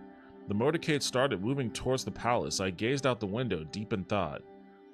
Anton, what are you thinking about? Nothing. Nice car, isn't it? It all has been happening. I wonder if I made the right choice. I was thinking that we've come a long way together, haven't we? Nothing. Nice car. Yes, we have, and there's still so much that we'll accomplish side by side. Just remember, no matter what happens, the children and I will always be here for you. I'm going to help Papa fix everything. Frank rolled his eyes. I know you will, honey. This means a great deal to me. Let's just enjoy the night. After what seemed like just a few minutes, the convoy slowed to a halt. Serge rolled down the limousine's soundproof partition. We are here, sir. Hope you enjoyed the drive. I did, Serge. Thank you. Always a pleasure to hear that. Serge opened the door for me. The normally imposing palace was festooned with garish banners that nearly made it look cheerful. A line of shiny luxury sedans stretched around it. Politicians, bureaucrats, and celebrities, the creme de la creme of the swordish elite, streamed inside the building. Good luck out there, Mr. President. I'll see you on the trip home. I stepped out and immediately found myself surrounded by loud voices and camera flashes. Hordes of eager journalists thrust their portable microphones my way. My guards fended most of them off, but one woman managed to dodge them and corner me. I recognized the Swordish Broadcasting Company logo on her press lanyard. Mr. President, do you plan on working together with the opposition parties on the expected constitutional reforms? My administration will bring real change. This night is for celebration. I'm not going to talk about my policies now. If the opposition is willing to support us, we are going to work with everybody.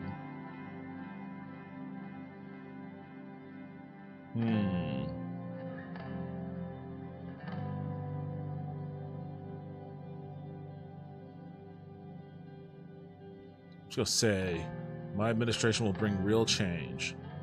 Does that mean you don't plan on working together? Do you think you share no common ground with the other parties? We'll do our job no matter what. I don't think the opposition shares our values, no. I mean, hey man. You can fall into a real hairy trap thinking that you can work with people that are genetically predisposed to destroying everything you believe in. So I'm just going to say no comment. One more question. One of your first acts as president was to veto a campaign finance law that would have deprived small parties of public funds while increasing those channeled to your own. Are we seeing the beginning of a more egalitarian administration? I've had it with your questions. That sounds like he's about to shake a cane at her. I've had it with your questions. Yes, no political party deserves to be silenced. Absolutely. Whether the bill is proposed by my own party or not, I would use my veto on it if it goes against the interest of our democracy. I just didn't want to cause too much of a stir on my first day. Playing it casual. This is like the libbed up Obama answer. Absolutely.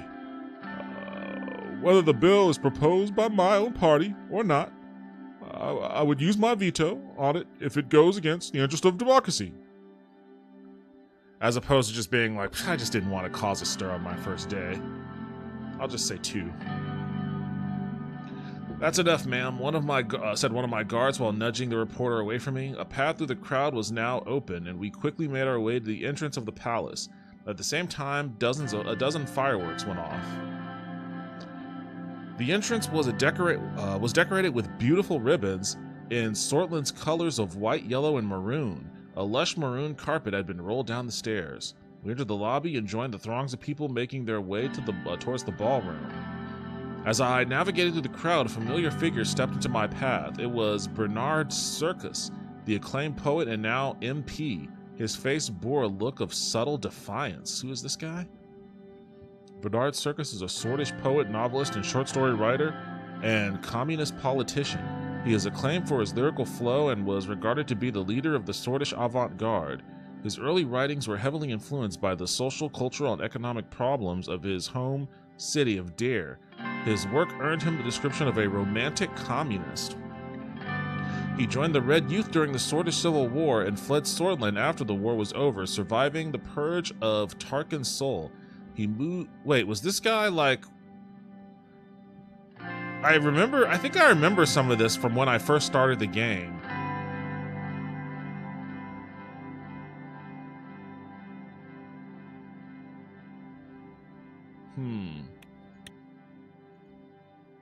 Congratulations, President Rain, a remarkable achievement indeed.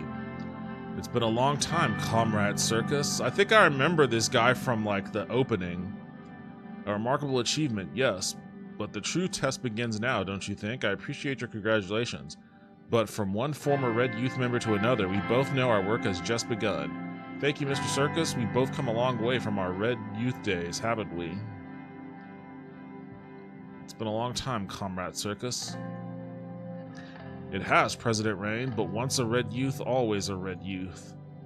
I can't help but wonder how the winds of change will blow our Swordland now that you've taken the helm. Perhaps now is the time that our long-nurtured dream of revolution will finally become a reality. Revolution, Mr. Circus? Let's hope it's a peaceful one for the sake of both Swordland and its new president. Swordland needs progress, not revolution. Any upheaval will endanger our chance for improvement. You might be onto something, Bernard, but tonight, let's put politics aside and enjoy the evening. Revolution or not, Mr. Circus, it's a night of unity, and for Swordland, let's celebrate that.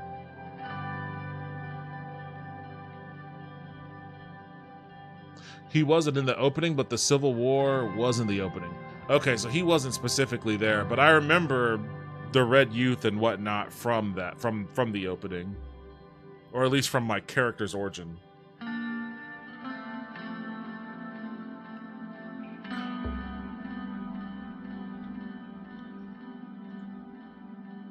Unity is a rare beast, President Rain. Remember, to ride towards the sun is to invite flame.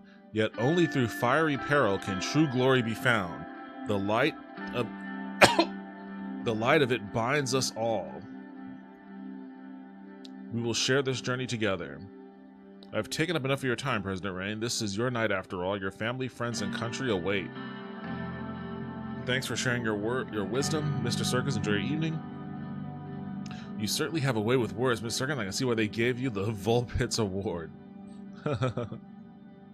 Until we meet again. As I watched Bernard Circus blend back into the crowd, his words echoed in my mind. Were they mere poetic expressions or a reflection of the real socialist sentiment stirring within the country? Behind me, I heard a familiar voice. There they are, the most beautiful family in Swordland. Uncle Peter. Hi, Uncle Peter. It's great to see you. You two are growing faster than I'm getting wiser. Are you sure you've gotten any wiser, Peter? You're a sight for sore eyes, Peter? Or Mr. Vice President? I'll rib him. The writers patting their own backs. Seriously. Maybe not. After all, I'm still sticking with you. Happy to see a familiar face, Peter. Evelyn? Peter's wife, Evelyn, approached us and shook our hands with a firmness that belied her delicate features. Alright, don't be a creep. Don't be a creep. Congratulations, Anton. I have to say, the results were clear to me from the beginning. Appreciate it, Evelyn. It means a lot. Thank you. We both work hard to make it happen. I wish I was as sure as you. There's a woman behind every successful man.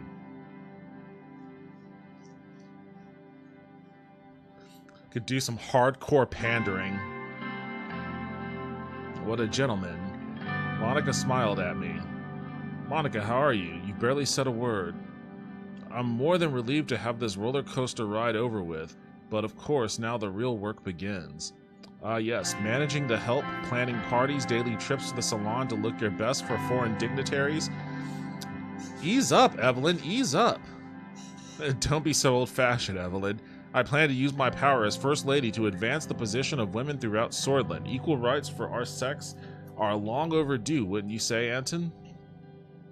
As long as you don't burn the roast, am I right, Peter? Oh, coming out the gate with some fucking misogyny towards my wife, towards my bitch of a ball and chain. Hey, so long as you don't burn the roast, huh, Toots? Up to a point. Oh, this is a little bit more serious. Up to a point, yes. They mustn't neglect their responsibilities to their husbands and families. Ooh. Ooh. I feel like even though this may just get like this is like a dickish response for a laugh between the boys, I feel like this is like the prologue to divorce court. Absolutely, and we'll work together to achieve that. That's my wife, never content to be just a pretty face. Jesus. There's like one answer here that's like not dickish. All the other answers are like purely dickish. Hello, it is me. Hello, it is me, and I'm in a group discussing different stories we're working on, and it's really funny because I'll be describing a character's whole thing of being a hitman, and the justification she uses, and all the friends focus on is, okay, so how hot is her wife again? Lol. Yo, what's up, Toaster? Welcome back to the stream. How are you doing tonight? The first is just, he's being a dick. The second feels fucking gross. Yeah, the first one, he's just being a dick. The second one is like, know your place, broad. And then the third one is like, you're too dumb. You're too dumb to do anything. You're too dumb to be anything other than a pretty face. Look at you pretending like you have a brain in there. That's my wife, acting like she's got some smarts. Like, they're all pretty asshole-ish except for, like, number 3.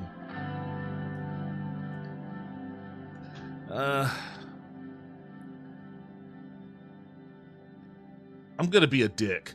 As long as you don't burn the roast, am I right, Peter? Peter laughed loudly. Monica and Evelyn both glared at us. An awkward silence descended. Deanna suddenly jumped between us and tugged on my sleeve. Papa, can we go? I want to see the ballroom. We're having a conversation here, Deanna. I'll say, I'll be nice. I'll be nice again. I've been nice the whole game. I had my one little moment of being a dick, but now I'm going to go back to being nice. So, any local talk buzz about the Texas Senate voting 21-8 to pass SB 5? Outlawing hemp with any detectable amount of THC? I know you said redistricting will be cool. Will this fracture the Texas GOP? I haven't seen anything about that. I didn't know. Yeah, I haven't heard anything about that. I'll have to look into it. I have to look into it.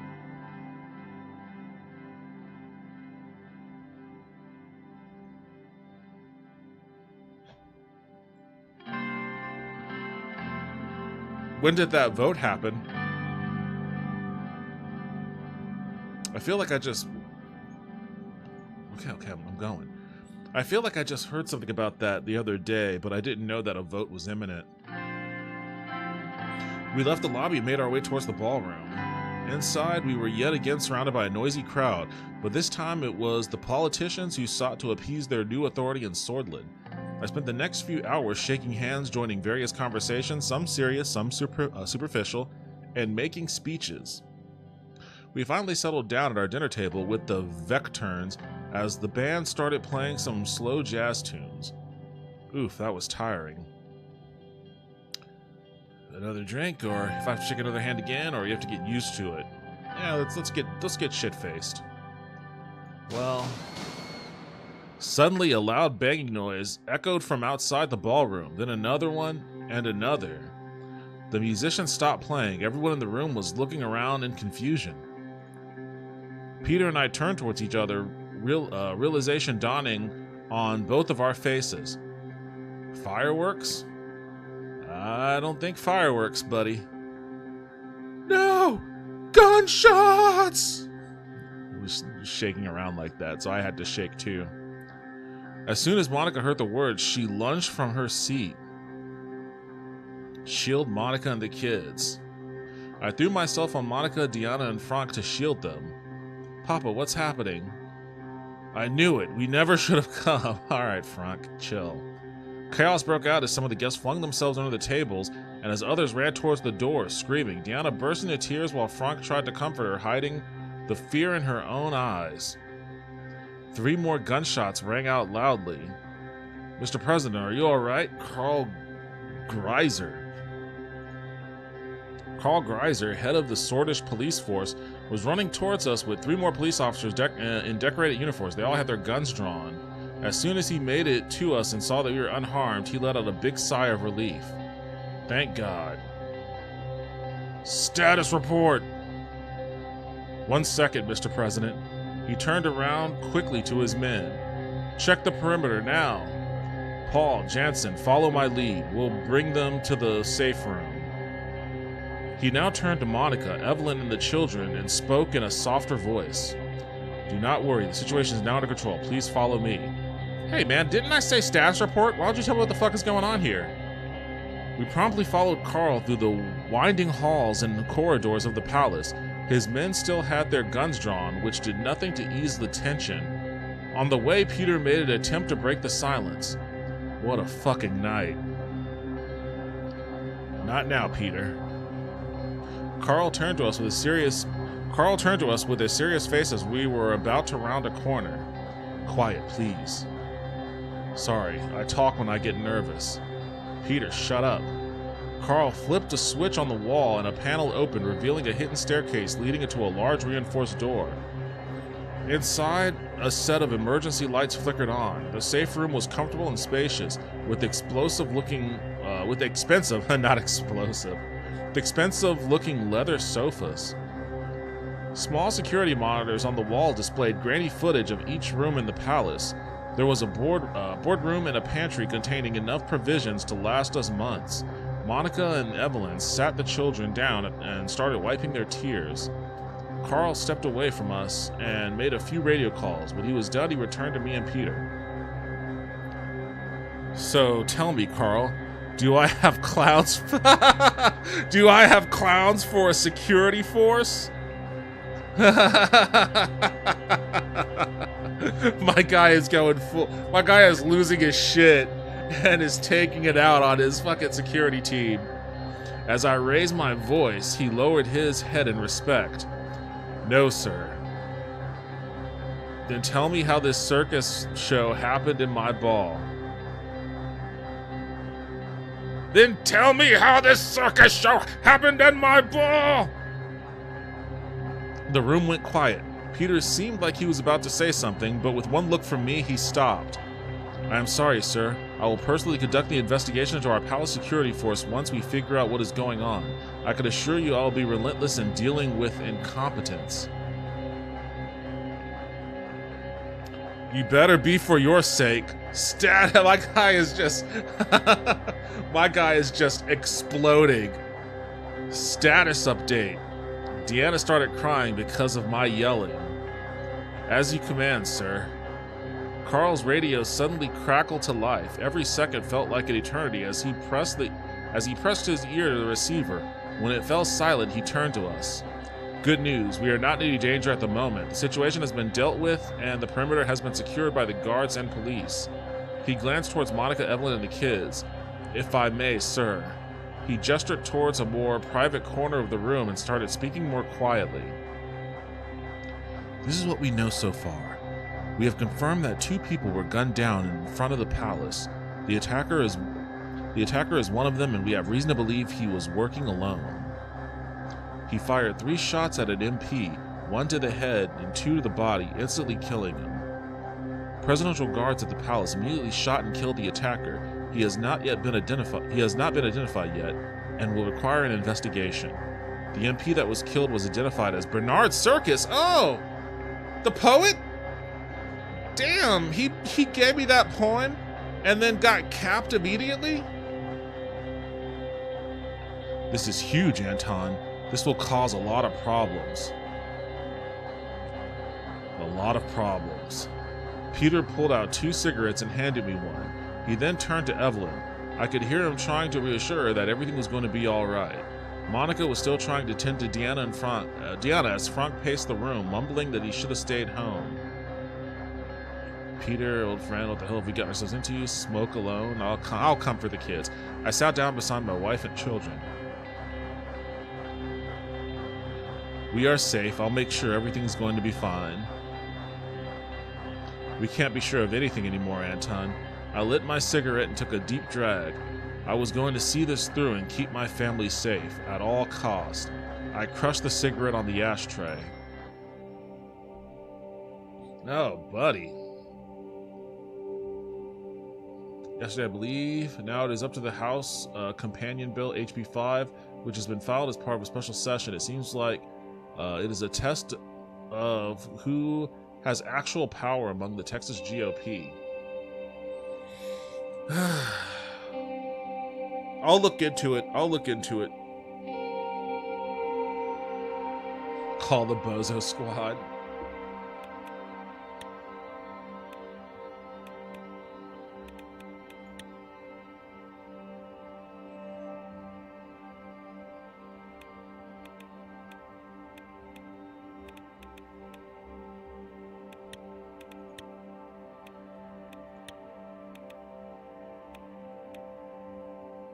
Okay.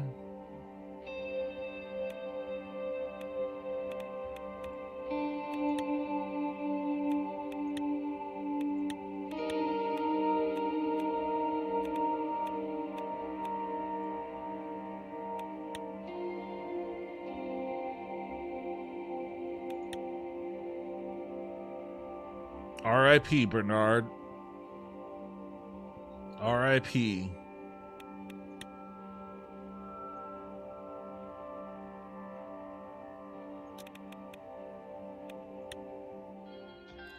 The mood in the Situation Room was gloomy. My cabinet members were gathered to discuss the shooting outside the palace. I don't know how to pronounce her name. Lilius presented the initial report. Bernard Circus was shot dead at 9:03 p.m. in front of the palace gates. He was an elected independent member of the assembly and, as you know, a famous communist. She spat the last word out with some distaste. The guards at the scene were 50 meters away and immediately took action by responding and killing the assailant, who was identified as a young member of the nationalist organization Young Swords. The president and his family were unharmed, praise God. An MP shot near my palace. That is absolutely unacceptable. What were the motives of such a horrid act?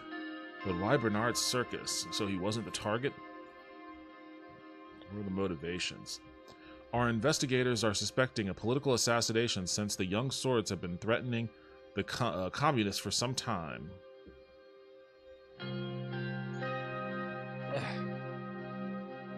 Oh man, I hate when that happens.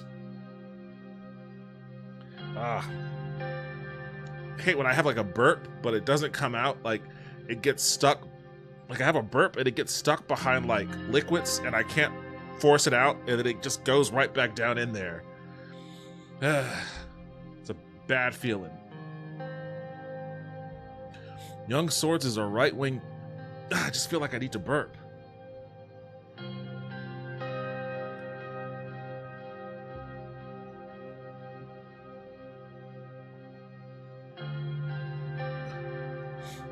That's a little better. Young Swords is a right-wing nationalist political organization with alleged connections to a number of armed attacks against the Swordish government. They are a youth organization that has close ties to the Nationalist Front Party. Often it has been associated with the Black Battalion and has been liked to parties more violent and has been liked to the party's more violent wing. Like or linked. The organization often hides behind these claims by highlighting its cultural works. The Young Swords was formed by General Lutheran in the 1927 rising in popularity of the sword. Okay, I get the gist.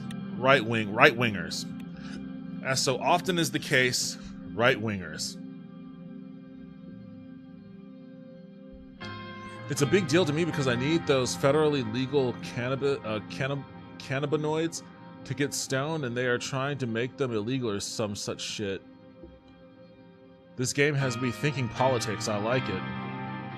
I also hate when nationalists shoot communists. Yeah, it's never a good time, huh? This may well create a dangerous atmosphere where the left versus the right political violence of the 1920s could spark once again. A return to those days would be devastating. The coups are the reason why our country stagnated for a decade. Nia Morgana, the Minister of Justice, sighed. The Red Youth has condemned the killing, but didn't stop there. They promised revenge. This will in turn spark further aggression from the Young Swords. The whole cycle started because Bernard Circus expressed his views. We can't simply look away. Nia had always been one of the only members of the Justice Ministry truly deserving of the name. She had survived countless attacks on her character while fighting corruption within the ministry. Rising to power had only compounded her sense of moral duty. Freedom of expression is a part of our Constitution. We can't have anyone, let alone an MP, shot for voicing different opinions. I fully agree we should protect freedom of speech. The Malinavist ideology that the Red Youth promotes poses threats to our country too. We should be cautious. The Nationalist Swords have overstepped and they must face consequences for such extreme actions. Yeah. This is not a simple overstep, but an attack on our country. Murder for political opinions is a thing of the past. Our administration is building something new. Agreed. We will reach out to the NFP and ask them to calm the situation with the Young Swords. The two groups have ties to Mr. Kaibanir, and Mr. Kaibanir sees reason, after all, which can't be said about the Young Swords at the time. It's Mr. fucking Kaibanir. Casaro Kaibanir is a Swordish politician and the leader of the National Front Party. He has been a member of the Assembly since 1941. He represents the far right of Swordish politics. Despite his views, he is respected. I like that. Despite his views, he is respected by nationalists on both sides. Okay, all right, I get it. Minister of Defense Iosef Lancia grunted in disapproval. He towered over the rest of us in full military uniform, his many war medals conspicuously on display. Oh, Jesus, what is this? This man is a fucking thumb. I think that actually is literally someone's thumb. All due respect, man, but we shouldn't be quick to jump to conclusions before a full investigation has been conducted. We should refrain from making the issue a political one from the start. It will only add fuel to the fire. You are right. We need to defuse the situation. Our government is capable to maintain security. Our job will be to reduce tensions. Several police cars rushed past the Maroon Palace, and everyone went silent. Regardless, a full investigation into all involved parties is underway. We will find the subversives and punish them soon enough, Mr. President. I'll do my best to help coordinate the administrative tasks. Justice will be served and the rule of law will return to this country stronger than ever. Only if we stay vigilant as a country. We must think about the upcoming budget. It is too soon to jump to conclusions. Reckless acts will have dire consequences. I agree. Internal stability must be maintained. Our security funding might need to be increased. We should not lose sight of our real political goals, like the constitutional reforms.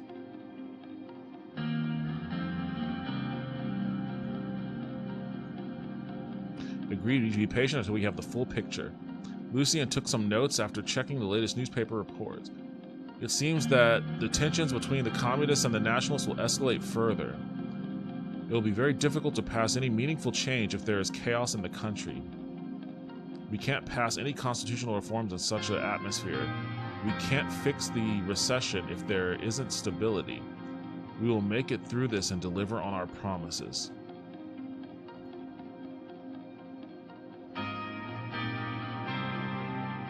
Darth Vader without the mask-looking ass.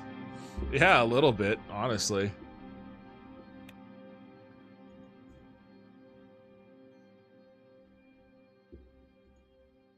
Oop.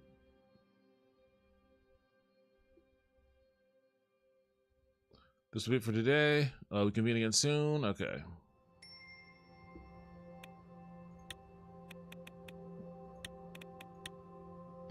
Yeah, look at this guy. He actually kind of looks like somebody, too. He looks a little familiar. I mean, he definitely has, like... He's got some Palpatining going on under his eyes here, but he kind of looks like an actor of some sort, who I can't quite place.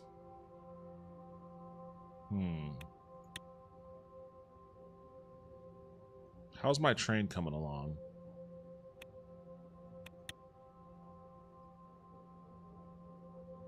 Oh, there's a big continue button down here. A few days later.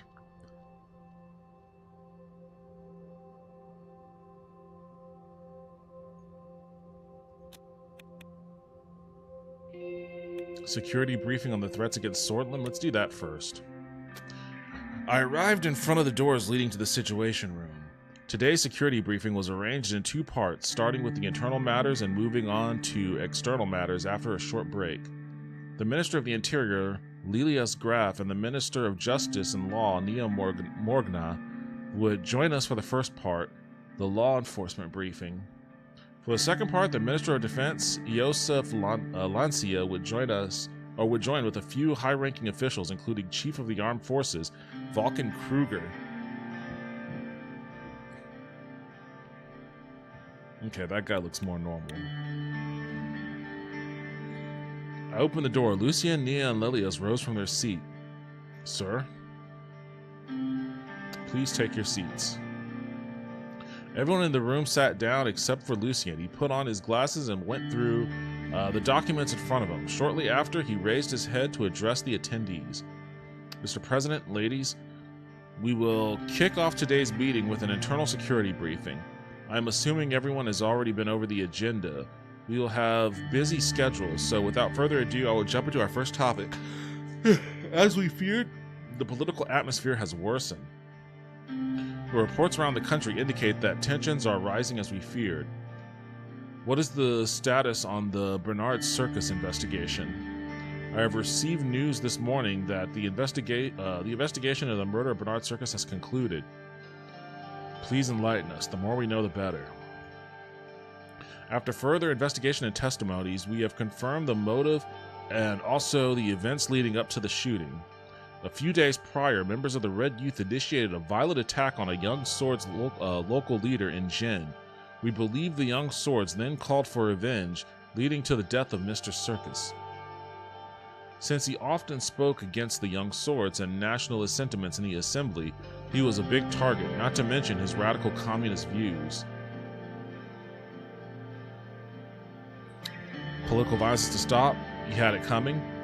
Radical, Swordland just lost a great writer. For what? I'm gonna have to clamp down on her op-edding, her editorializing here. It is unfortunate, but it was likely that an incident would happen. Lilius handed over the report and pointed at a highlighted section of the document. The investigation revealed a very troubling fact. The funding sources of the Red Youth have a clear link to United Kantana, Federalist Socialist Republic situated on the continent of Kantana and considered a superpower of the world. Is this supposed to be Russia? Or I guess the USSR? It's the FSR instead of the USSR? Leon Malyanev Chavangtaga, whatever. I'm gonna call him Leon Sea Dog, because I'm not about to try to pronounce that. United Kantana is the USSR, yes, okay. This is proof they are meddling in our affairs, are you sure? What does this mean?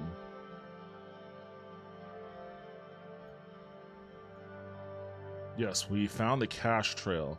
Several Red Youth members with ties to United Kantana have been detained, and the information extracted from them points to preparations for a communist uprising in Swordland.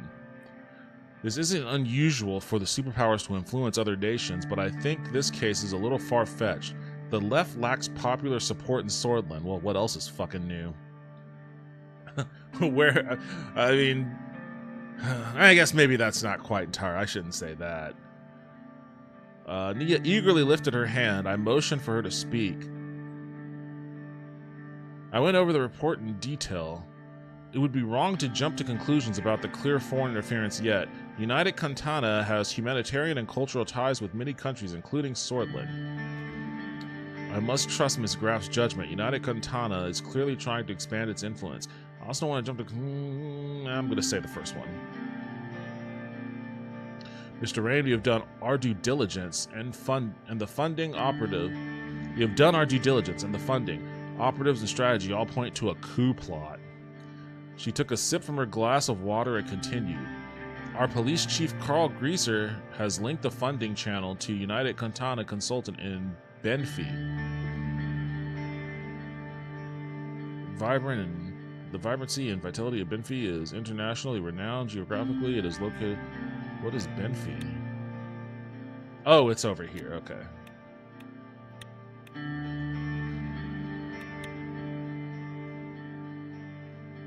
As we know, the enemies of Swordland are many, but we also have threats inside the country.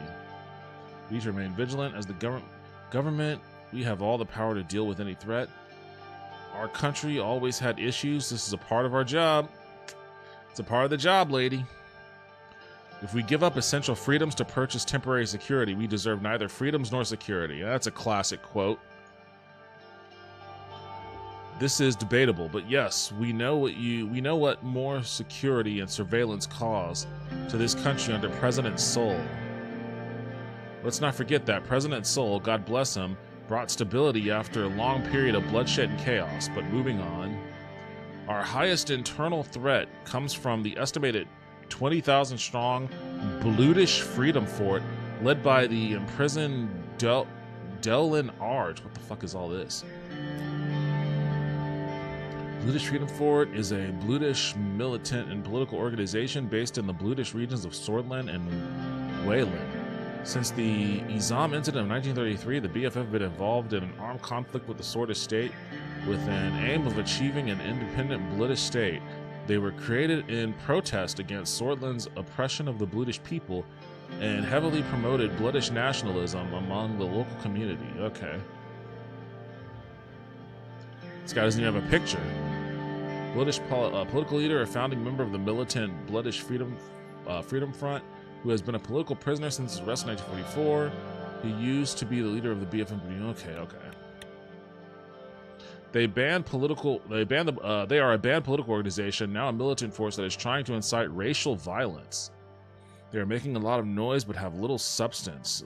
A barking dog doesn't bite. Oh, they have 20,000 dudes, man. Are they supported by our Blutish citizens?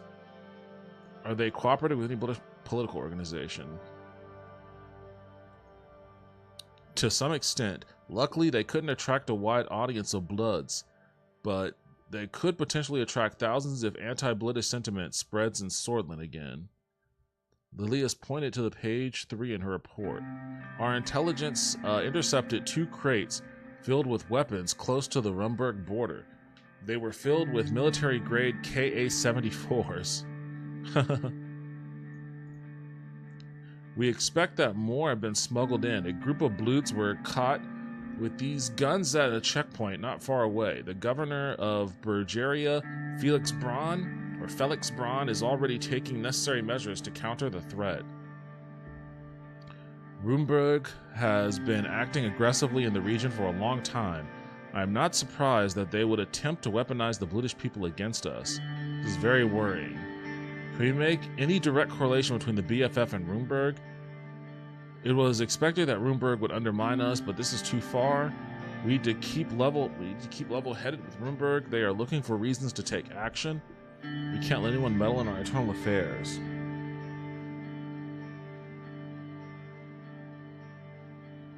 Lilius is a member of the Crips, apparently, with how much she hates Bloods. Let's see.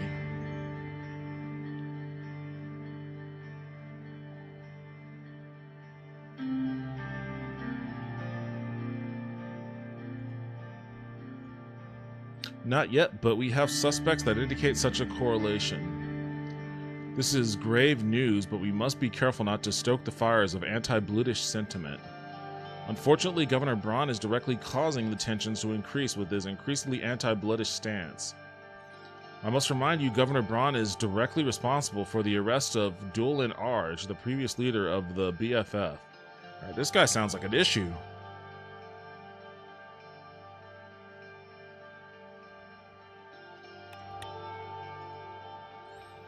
It's true that his methods can be extreme at times, but it was his policies that kept the region peaceful over the last decade. He is misusing the powers given to him by Tarkan Sol. The insane authority of the governor is surely a root cause. It would be very difficult to revoke the special status of Bergia under the current circumstances. Miss Morgana. The presidents no longer have authority Tarkan Sol enjoyed. For now, yes, but with enough justification for it, it would be possible. Anyway, we will be discussing this at a later time. No, I'd like to hear more.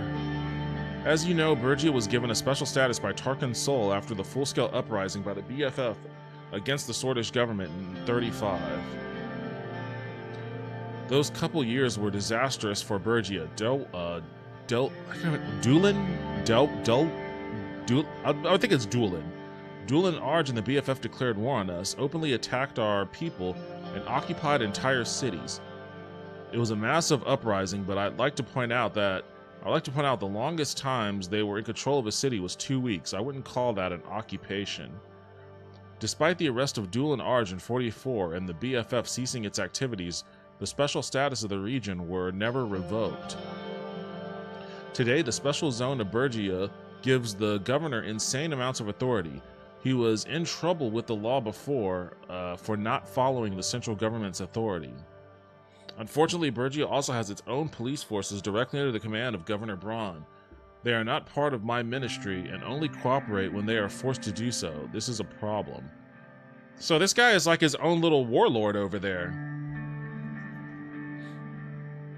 Even though our forces have the authority to serve in Bergia, the special zone leaves the security of Bergia mostly in the hands of the governor. That leaves my hands tied. The discrimination Bergia suffers is maddening. We should find a way to revoke the special status of Bergia one way or another. I'd rather not disrupt the status quo or facing all these threats. We must reverse this situation. It is absurd that the Ministry of the Interior does not have full control over Bergia's security. I can't even scroll down to the other option. Governor Braun and his special powers deserve credit for the current peace in the region.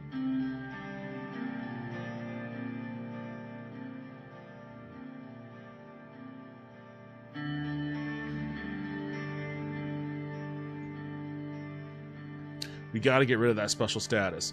I will do my best, Mr. President. What is the second most important threat? It is the gang violence that is threatening Nargis and Aglan regions. Two prominent organized crime families are at war, and the potential for bloodshed is real. Which two crime families? One is known as the Coronelli, and the other are the Skinner cartel. Principal Skinner? They used to be allies until a recent disagreement. Both are active in the cities of Narbel and Estord. They are playing with fire. I want them gone, for good. Lilas, I trust you can handle them? I am doing my best, sir. Lilas sighed deeply. I shall be honest with you. With our current capabilities, we may not be able to prevent the further arming of separatists while maintaining order in Bergia, Nargis, and Aglan. If the law enforcement budget isn't increased, I can't be fully responsible for what happens. Our police units are spread thin as it is. In light of this information, I might increase the law enforcement budget. Can I see what my budgets look like?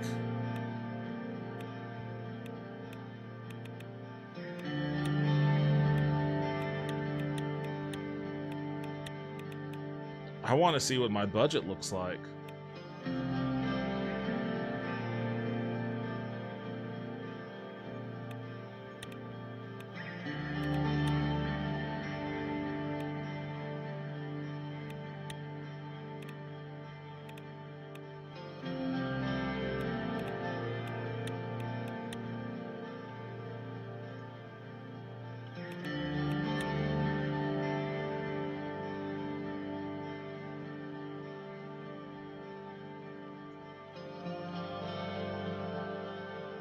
We'll rid the country of from separatists and violent thugs if you do so. I wish you would stop using the word. Thugs, Lilius. The real problem is corruption, which is fueling the gang violence, and very likely the reason why these weapons were smuggled in. A higher budget could help us in that. Valid points. Corruption is the root of all evil, after all. I agree with that sentiment, for the most part. Your ministry must tackle the issue with persistence, Miss Morgana. These threats seem more direct than a few bribes.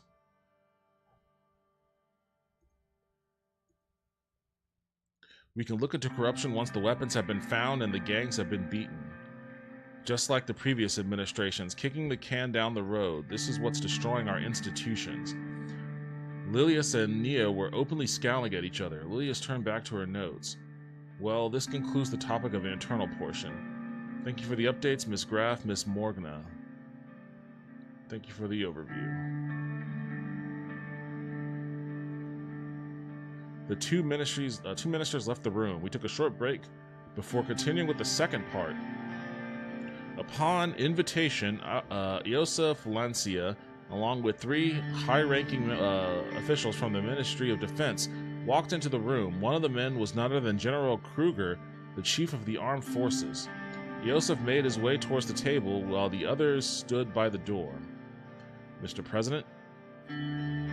Iosef, welcome. I brought General Kruger with me due to the escalation on our borders. General Kruger stepped forward and saluted. He had a strong, sharp jaw. He had a strong jaw with sharp cheekbones. His tall stature, uniform, and medals combined with his deep and intense stare made him look threatening. He was in his 70s, yet he had a bulky body that was a result of his commando training. Not only was he the second most decorated officer in Sorland, he was also the longest serving. Shake his hand. His handshake was firm, strong, and confident. Iosef tapped his foot impatiently. He seemed uneasy with the presence of another high-ranking officer in the room. Gentlemen, thanks for coming to this significant gathering. Let's begin. Iosef and Valken took their seats at the table while the rest of the officers stood by the door. Mr. President, the situation at the western and northern borders towards Rumburg is very tense. We are observing deployments of divisions closer to our border.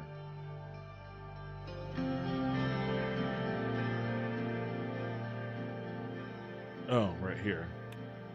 Rumburg has been acting increasingly expansionist in the past decade and also interfered in Agnolia, but now they have turned their sights on us. I trust the capabilities of our armed forces to handle any threats. This confirms what is your current strategy? Patrolling close to the border with our border forces and keeping Army reserves, Army Reserve divisions near. It seems like they want to increase the pressure both externally and internally. Mr. President, if I may. Please, General. The picture is becoming clear. The latest information from the interior about the weapons caches, and now there is an active military buildup close to our border. The entire situation was analyzed by our general staff, and our prediction is a future territorial incursion by Rumberg. I have complete trust in the general staff. The threat is exaggerated. Let them come. We will give them hell. I don't know about that, sir. Let's keep going. Let's go down this a little bit more trepidatiously. We will not let you down, Mr. President. The general staff is composed of the smartest military individuals.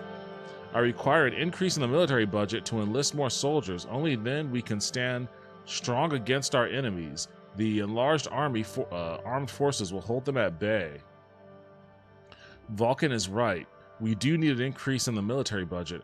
Although we don't see eye to eye exactly on how to spend the budget, that much we agree on. I have my concerns about Rumberg too. We need strong allies to withstand such superior power. They are our nemesis. That is an understatement. Times are changing and war is coming, Mr. President. Whether we like it or not, we must be prepared. During the election, you said nothing about focusing on our military. I ask you to reconsider and to increase the military budget. The future and safety of Swordland is in your hands. As you said, times change, Yosef. We will see. A smile brought a glimmer of hope on Yosef's face. Our forces would crumble under a decrease, and Rumberg would be much more compelled to exploit our weakness. Our country hasn't fallen to any invading force for 200 years. You cannot let that happen, Mr. President. We should find regional allies like Volgsland or Lesbia to deter Rumberg. There are several options on the table. Rumberg wouldn't attack any nation allied with the superpowers. Swordland must stand on its own to be able to... Yeah, of course. One shudders at the sacrifices they would require us to make. Yes, but what is the difference between losing your independence to one or to the other? Everyone fell silent when a soldier enters the room and let Yosef Lancia know that a call had come through from the ministry. Excuse me, Mr. President. Yosef left the room to answer. A few minutes later, he entered the room again. His expression had changed. Mr. President, there has been a Rumbergarian military activity close to the Darbel border. I just spoke with the local commander. Vulcan, we should go to the ministry and get further updates from our branches. Understood. Raising military readiness is the first call of action. If there is truly an extraordinary attempt, we will relay it to you immediately and wait for further orders, Mr. President. Make sure they know we are observant and ready. Go and show them the might of the Swordish armed forces. Your service is appreciated, gentlemen. Remain calm. Make sure not to escalate things further. Nobody wants a war. We will exercise utmost caution, Mr. President. Hail Swordland. Hail. Oh, geez, these guys. All right. Hail, guys. Get out of here. You'll have the choice later to increase the budget of all your major ministries. Okay. Rumberg was already testing us, and the reports from the interior indicate interference inside our borders. Communist, nationalists, Blutish rebels, Rumberg expansionists, what was next? Swordland had always been a key piece of the chessboard of the global rivalry between Arcasia and United Cortana, America and the USSR. But in recent years, there was no such aggression from Rumberg, not at these levels at least. All it takes is one tiny spark to start the flames of war. The phone rang. Rumberg had decided to close their consulate in Lackhaven. All right, things are starting to get a little spicy here. What the hell? Sea of what? What is this? Archesian Treaty Organization. The Archesian Treaty Organization, the international, intergovernmental, military, and economic alliance formed by Resident Reynold Revetuir, what? Comprising 14 member states, the alliance is primarily led by... So this is NATO, then. This is just NATO. The Guild of Royal Allies.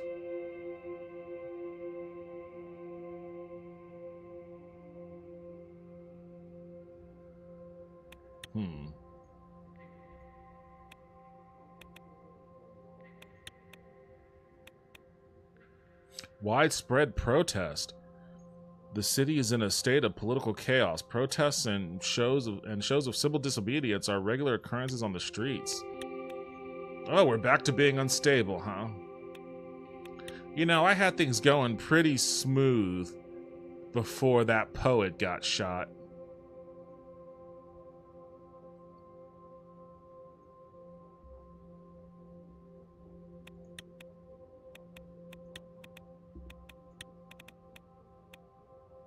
Oh, nationwide revolt. The country is currently facing widespread violent protests as a result of recent actions. The situation has become increasingly tense, and if not contained, it could cause significant harm to the country's economy and stability. Security forces are working tirelessly to restore order and prevent further violence. Sortland is facing noticeable pressures from Rumburg, demonstrated by the reduction of diplomatic staff and the closure of key consulate. This development is expected to significantly impact Sortland's diplomatic relations with Rumburg, potentially leading to further deterioration.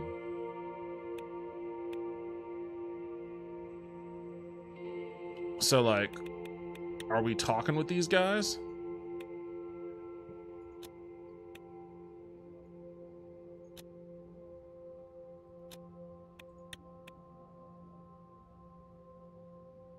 Military overwhelming. Relations unfriendly.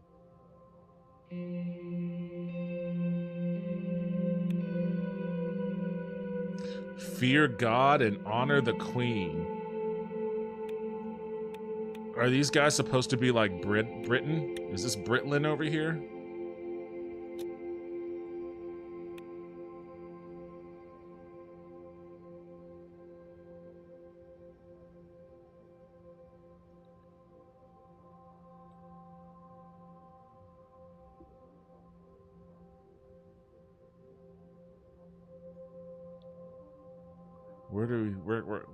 Where can we make some allies?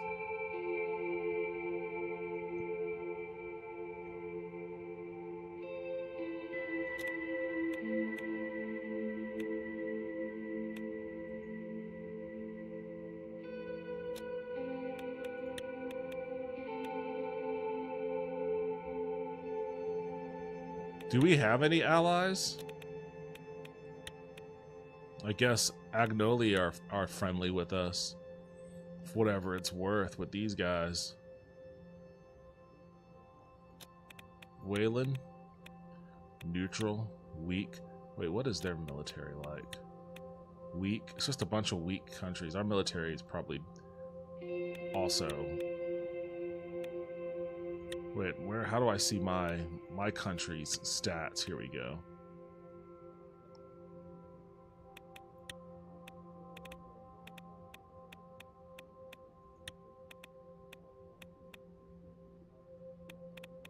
They don't have my they don't tell me what the status of my military is.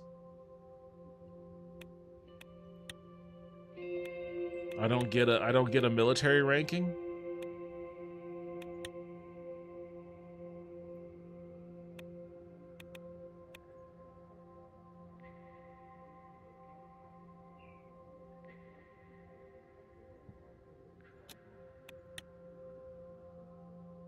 Military is equivalent. They're neutral, though. They're also blocked by these guys.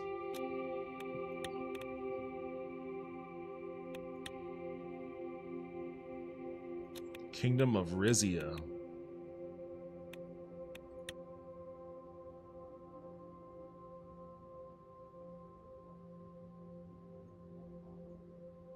Alright, well, things are about to get real bad for us, I imagine. But I'm going to go ahead and call it for the night. Click country overview? I did. I mean, the country overview doesn't tell you that information. It just gives you, like, this stuff. I don't think there's anything on here that'll tell me, like, what my military's status is, although I have a feeling it's probably weak.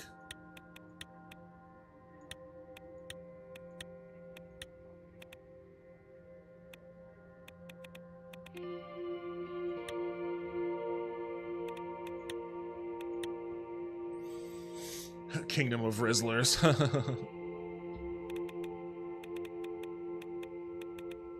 I'm guessing this game auto-saves, huh? Oops. Alright, it was interesting dipping back into that game. I had forgotten all about it. Oh, where's my thing?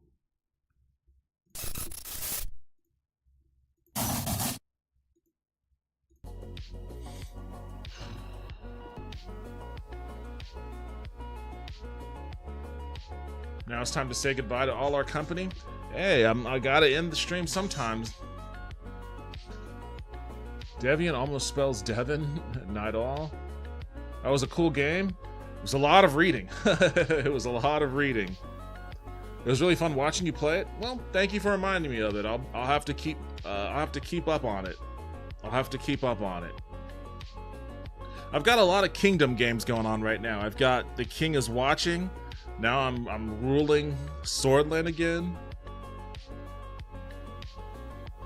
Good stream, good job. I didn't realize how late it is. No worries. Thank you. Thank you. It's a game that does not get enough attention in my opinion. Yeah, I can't remember how I found it, honestly. I think, you know what? Actually, I do remember how I found it. Steam had a sale. They were doing a sale for narrative games, story games, text-based games. And I bought this along with a bunch of others because it was on sale. I mean, it's still on sale. It's 70% off right now. It's $6. But what all did I get during that sale? They should all be bunched up together, I feel.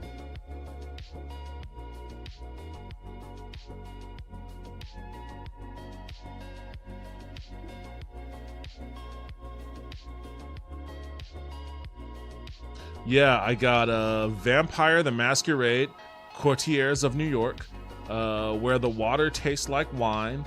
I got a demo for something called I Was a Teenage Exo-Colonist. And then I got this one. Lulu wants me to get that Date Everything game.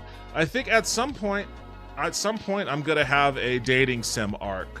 I'm gonna go on a dating sim arc. I've got like 3 of them in my library, and she wants me to play that one. I guess that's also been a game that's been popping off a bit lately.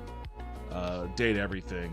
But I guess first I have to get through my I gotta get through my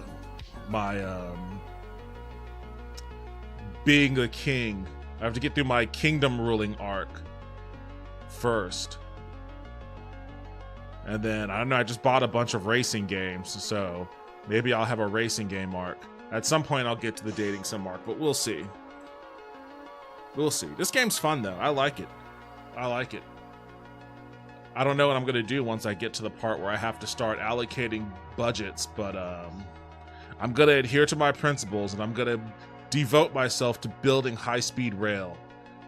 If we can't have high-speed rail in America, then damn it, we're going to have it in Swordland.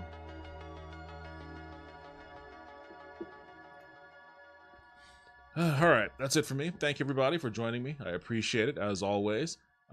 Thank you for the follow, Dankley. Welcome to the community. Hope to see you again in the stream. What time is it in Norway? I don't know what time it is over there. Norway.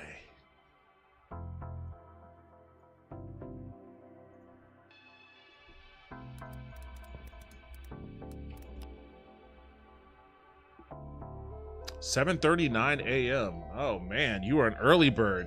Either you are an early bird or you are someone that stays up beyond late. Either you're an early bird or you stay up beyond late. Either way, I'm glad you found your way in here, so welcome aboard. 7:30? Yeah, man. Whew. Sometimes I forget that 7:30 exists as a time. I'm currently working as a bartender, so my sleeping pattern is really weird. No, I understand that. My best friend is a bartender. And like the only times I really get to hang out with her are Sundays and Mondays. And sometimes Wednesdays. But she's the same way. Like she gets home at like 4 a.m.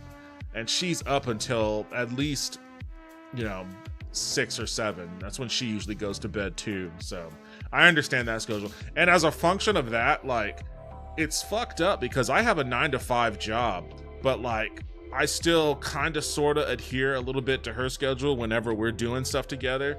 So like it doesn't help me maintain a reasonable sleep schedule, but it is what it is. What are you going to do? About to go to bed? Well, you have a good night, I guess. Good morning, whatever you want to say. Everybody else out there also have the good rest of your night. Hope to see you all again on Tuesday. I will stream again on Tuesday. If not, enjoy your weekend and I'll see you when I see you. Later, everybody.